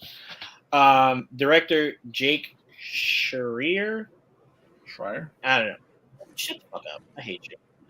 Anyway, on how Taskmaster fits in the Thunderbolts, quote, I think we enjoy playing with that mystery. I don't know what the fuck that means, but hopefully you do Taskmaster good or kill her in the first 5 seconds. I think that's fair. Anyone who has not seen Nosferatu, it will be releasing on Peacock in 2 days. Was it good? I didn't see it. So, I'll see you on Peacock. Yep, I'll be on Peacock. It was on my list. Unfortunately, I didn't get to see it. I didn't get to see it either. Marvel Rivals producer says they are already in contact with Nintendo about bringing the game to Switch 2. Hey, good for them. We'll see. We'll see what happens. Monarch Legacy of Monsters Season 2 has wrapped filming. No yet release date, so that I know of. So maybe this year. I don't remember. But we'll see. They just finished, and maybe next year. It's probably next year because remember, King Kong Godzilla is a year after that, and we know that they're It's loosely 27? connected. Holy shit! Yeah, mm-hmm. They got a lot of castings recently. They did. This one's a fun fact I just wanted to put out there. I sent this to Trevon a couple days ago. Zoe Saldana, apparently she was 28 when she signed on to do Avatar, and she will be 54 when they finish. And the bajillionaire. Yeah. Like, I need that. I need that. Bajillionaire or being 54? Give me a billionaire gig starting at 20. It builds up. So they got time. They got 3 years. You gotta build that. A little less than 3 years to give me that kind of role. So think about it. Look, she's gonna have give it like, to you. It doesn't even matter if she It's ages. so interesting how you word that. Just give it to me. The fuck? I deserve it. Who else? Are you Zoe Saldana. But anyway, she already got it. Also, for anyone who does not know, Suits will be premiering this Sunday on. Yep, it will be this Sunday on NBC to see Stephen Amell on the Suits spinoff. That for the people who do not know, because this was made known by Suits, so don't yell at me, but. You will, you know what? I'll say it like this, so it doesn't spoil. You will be seeing a very familiar face from the original Suits in this spinoff. Oh, just in general. No, just in general. Just in general. By the way, I love Joel and Trevon this much. Amazon sent me the entire season of what's the fucking movie? Yes, and I did not watch it. What was it? Solidarity. They sent me this new season of Reacher. Like 2 months ago. You didn't watch it. No, I didn't watch it. I didn't watch it at all. Out of solidarity for my guys, so we could watch it together. You should have called. You should have hit me up. Oh, I would have watched it. God damn. Right. I would have damn sure watched it. I was doing something noble. I'm sorry. All right. Well, sorry. Meghan Markle's coming back. Juwaan confirmed it. Yeah, not on your lifetime. They would have to pay her an absorbent amount of money. And I don't believe they will. So, no. That ain't the familiar face. Exorbitant. I can tell you right now, if you've seen the trailer to Suits, you know who the familiar face is that will be showing up. So, there you go. No mystery. No mystery if you've seen the trailer. Outside of that, season 6, I think she's finally at 6. yeah. She's moving along quite fast. So I'm like, she loves it, so it's great. Oh, and this is the last thing I'll add. Apparently, this is from Deadline. The White Collar reboot is moving forward and will be shopped to various streamers and networks. Matt Boomer will reprise his role. I can't wait to am see very more. excited. Yep. I love that show. So very good show. Yep. Sounds great. I miss it already. So it's been off air how long now? I miss it already. long time.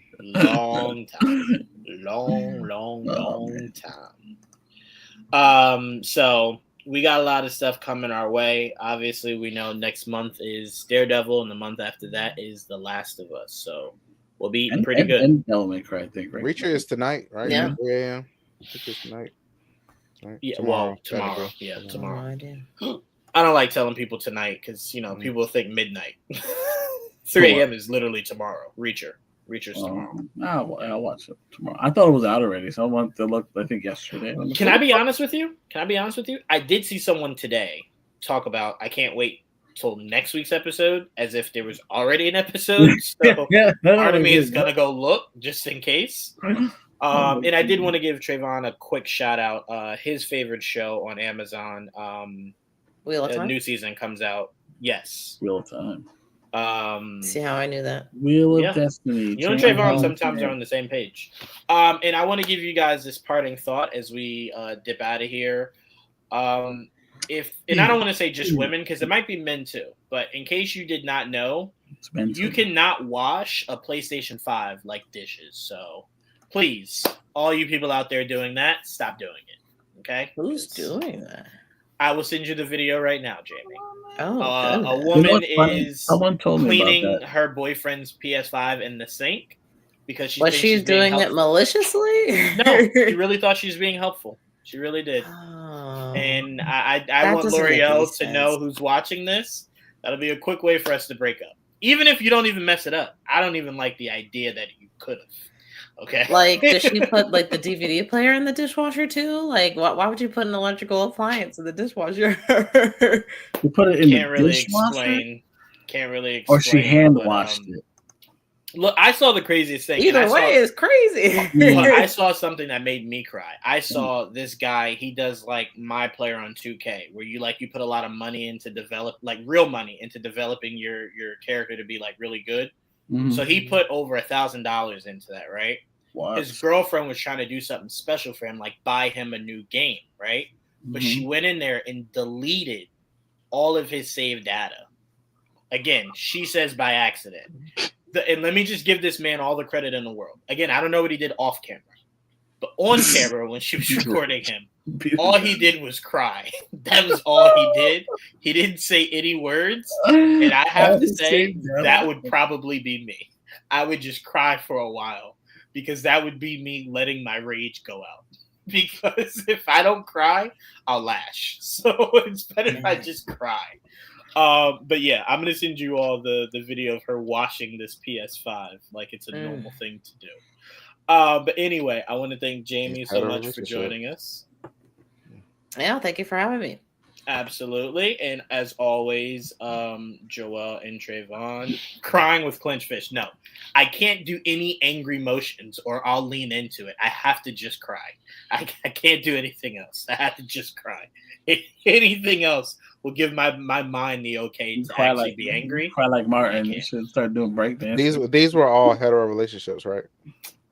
I mean, I don't know where like we're gays going here, don't but each sure. other up sometimes. Sure. Just saying. I've seen very aggressive gay relationships. We don't do stuff like this. That's not true. I have seen it. I have seen it. Very mean, abusive. I've seen it. Oh God. Let's not do that. Let's not do that. I have seen it. DJV said he'd be devastated. Wait. Before we get off, everyone, I just sent it all to you guys on Twitter. Go check it out real quick. Let's see. DJV said, "What's that got to do with anything?" Trevon will continue. He will not stop till the whole world's gay. I'm gonna push He my just won't. agenda. Yeah, he He's won't like, stop. he won't I'm gonna stop push in the my whole agenda. world. He won't stop. He See, will but not then stop. it's like, are you trying to convert us too, or are we just like, are we the DEI part of your group? What's going on with I'm just that? using all public platforms to push my agenda. Oh You my gotta steal the right mutants, Which so is you an can, insane agenda, because I'm sure if you did the math, there's The a plot of very X-Men large 1 portion of is to imagine Trayvon instead of Oh. Magneto. that's You gotta true. find who the rogue is in that story. There's no Yeah. way she Turn thought everyone this gay. was smart.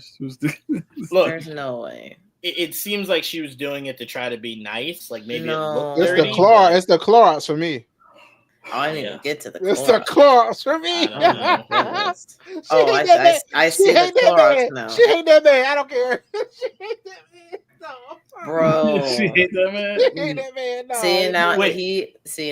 now You know what's gonna now be I'm funny starting to about make- this? You know what's gonna be funny about this? As soon as he walks in the bedroom, he's gonna go, "Babe, you doing some cleaning in here?" Oh, Yeah. no. It's like, what you clean? I smell it like on my PlayStation. No. Why Yeah, would I you cleaned your put so much PlayStation. water into electronics?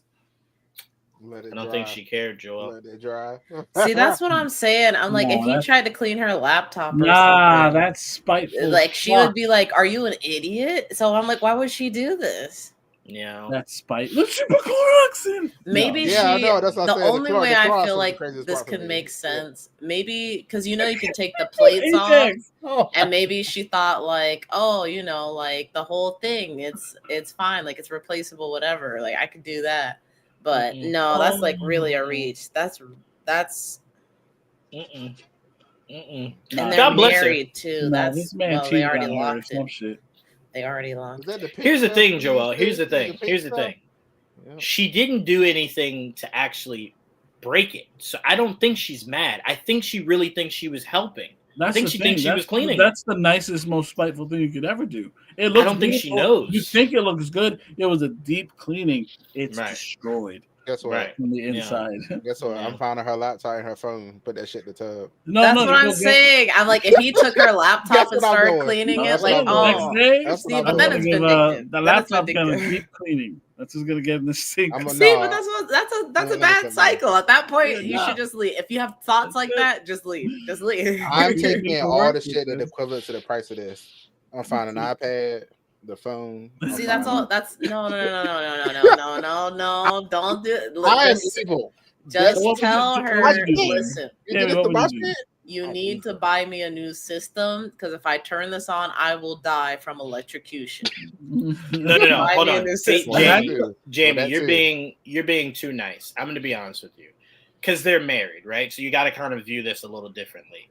If this is going to last, I can't see your face for at least a month.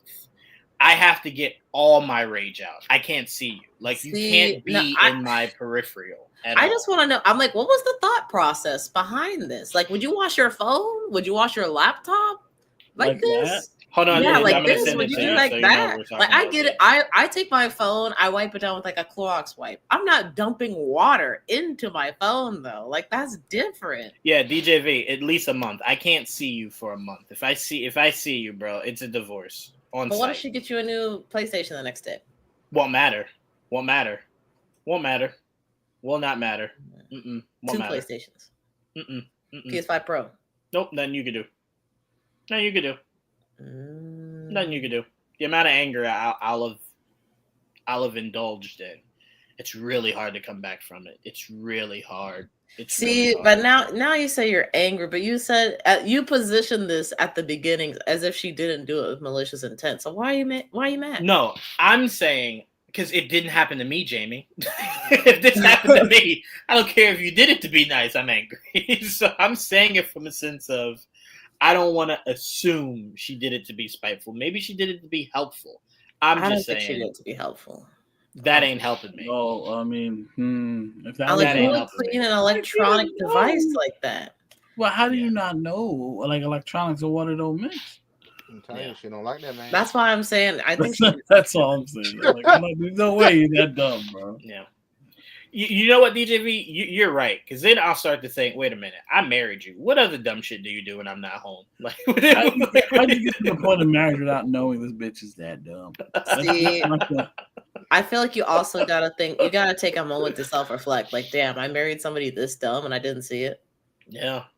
Yeah. Yeah, At that point, I'm blaming myself. How I'm like, good is she in bed that you married?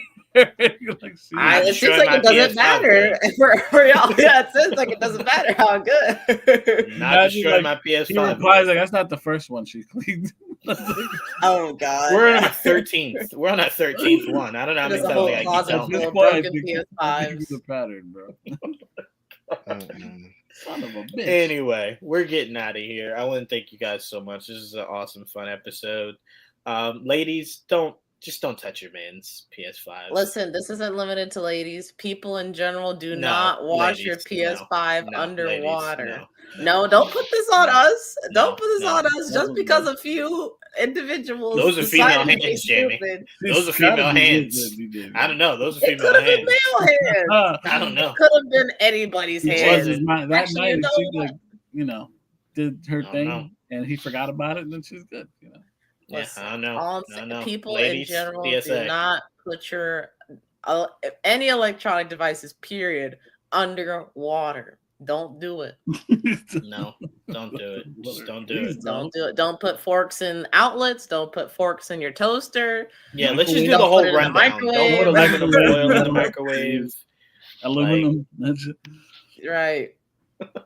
Yeah, Jamie said if the hands don't fit, you must have quit. Yeah, she definitely. Listen, I'm not trying to quit. I'm just saying, for anybody in general, don't do this. Don't just limit it to the lady. She's mad that a woman did it. She's like, "Fuck, see, it's setting us back years." This kind of stuff. It seems like it is. You're already like, ladies. Hey, ladies. I tell you what. If you think I'm not about to call L'Oreal and have a great conversation about this, just to make sure she knows, hey, don't put my PlayStation. You know how she gonna look at you and be like, "Do you think I'm stupid?" Like, hey, look, sometimes things need to be said. All right, when you assume they don't need to be said, your PS5 gets washed with Ajax and Lysol. So maybe just say it.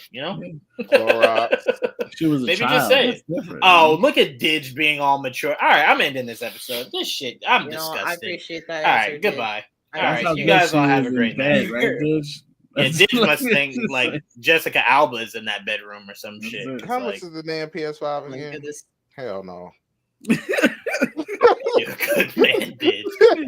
Did you disgust me? That is the grossest thing, Didge. You gotta look at it. If it's a one-off thing, like it's never happened, like nothing like that's ever happened before, you might be able to get away with shit like that. But like, yeah, you really got to my fucking lawyer get a divorce. I'm just fuck that. Which shit is over? What the fuck? That's wild. I'll never give you a chance to do this shit again.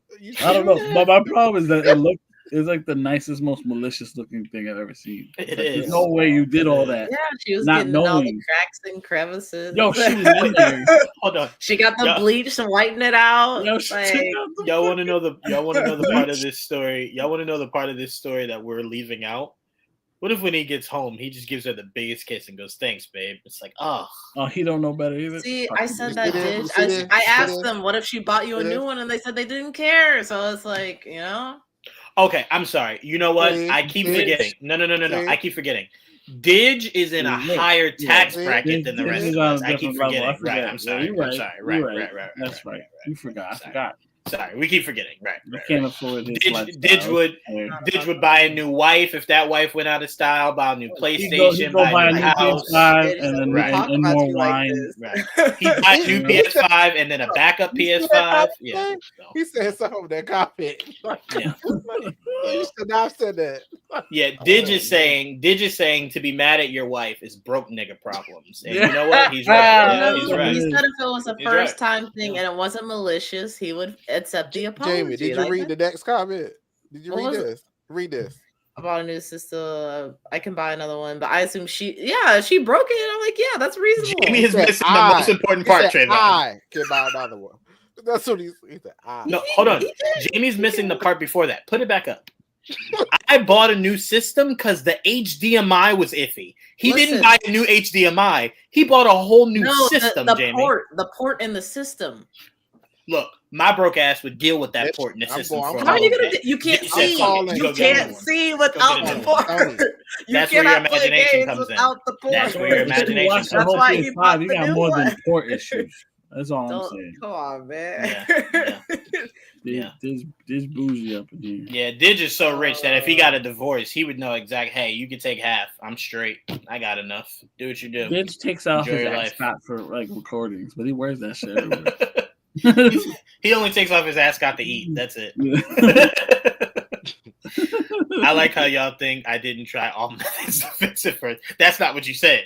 You went right to I just bought a new one. You didn't say. They looked at the PS5 and threw cash at it like I was gonna fix it.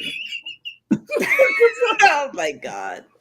No, you know what it was, Joel? Did you want? You know what? I had this for a while. I want a new one. Yeah. Let me just go buy a new one. I'm over this old shit. Didge would dry off the wet fucking PS5 with money. Hey, would you dry this off with? Paper towel? Bitch, did we say use money? What is all this money sitting over there for? I got singles for that. Come on. I use the paper toilet. Fuck that. Thank you, Didge, for coming in here and showing us how beneath you we are. I appreciate that. Thank you. Always a great humbling time with you, Didge. Thank you. Did, bro. All right. Peace up. Again, thank Didge and DJV for being in the comment section. You guys are great. There was a nerd with the tech in the comment section too. Appreciate him. That's not what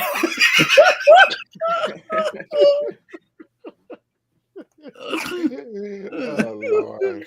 Look, Didge is trying to say every time I come on here, y'all got broke nigga problems. I cannot relate. I cannot relate. I'm sorry. Nobody makes me feel more poor than Didge after a conversation. I swear. And look, Joel, you know what makes it hurt the most? He's doing it on accident. He's not even doing it for how rich he is in our face. Yeah.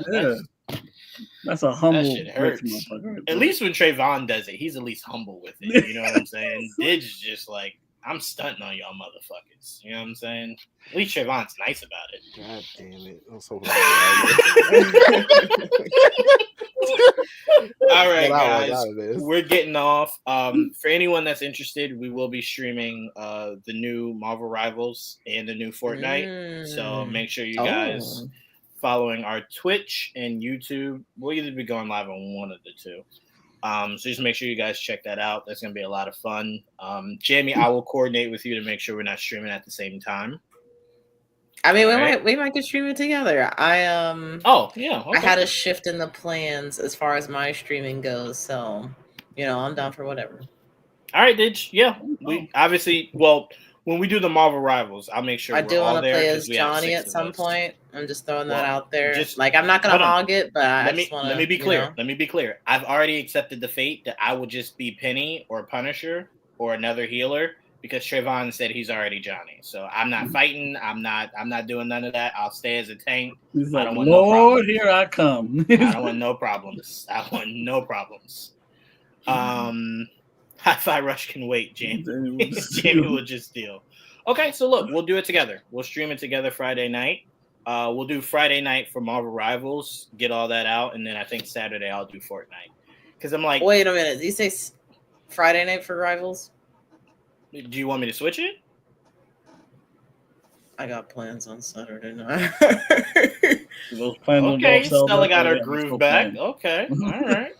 I have a friend that came into town. Ooh, I know what that means. Ooh, no, you don't. Yes, I do. Trayvon problem. Okay. No. Okay. No, you've been using Trayvon's app. She's a woman. Oh, I'm not. Whoa. We don't have to get personal. I'm not.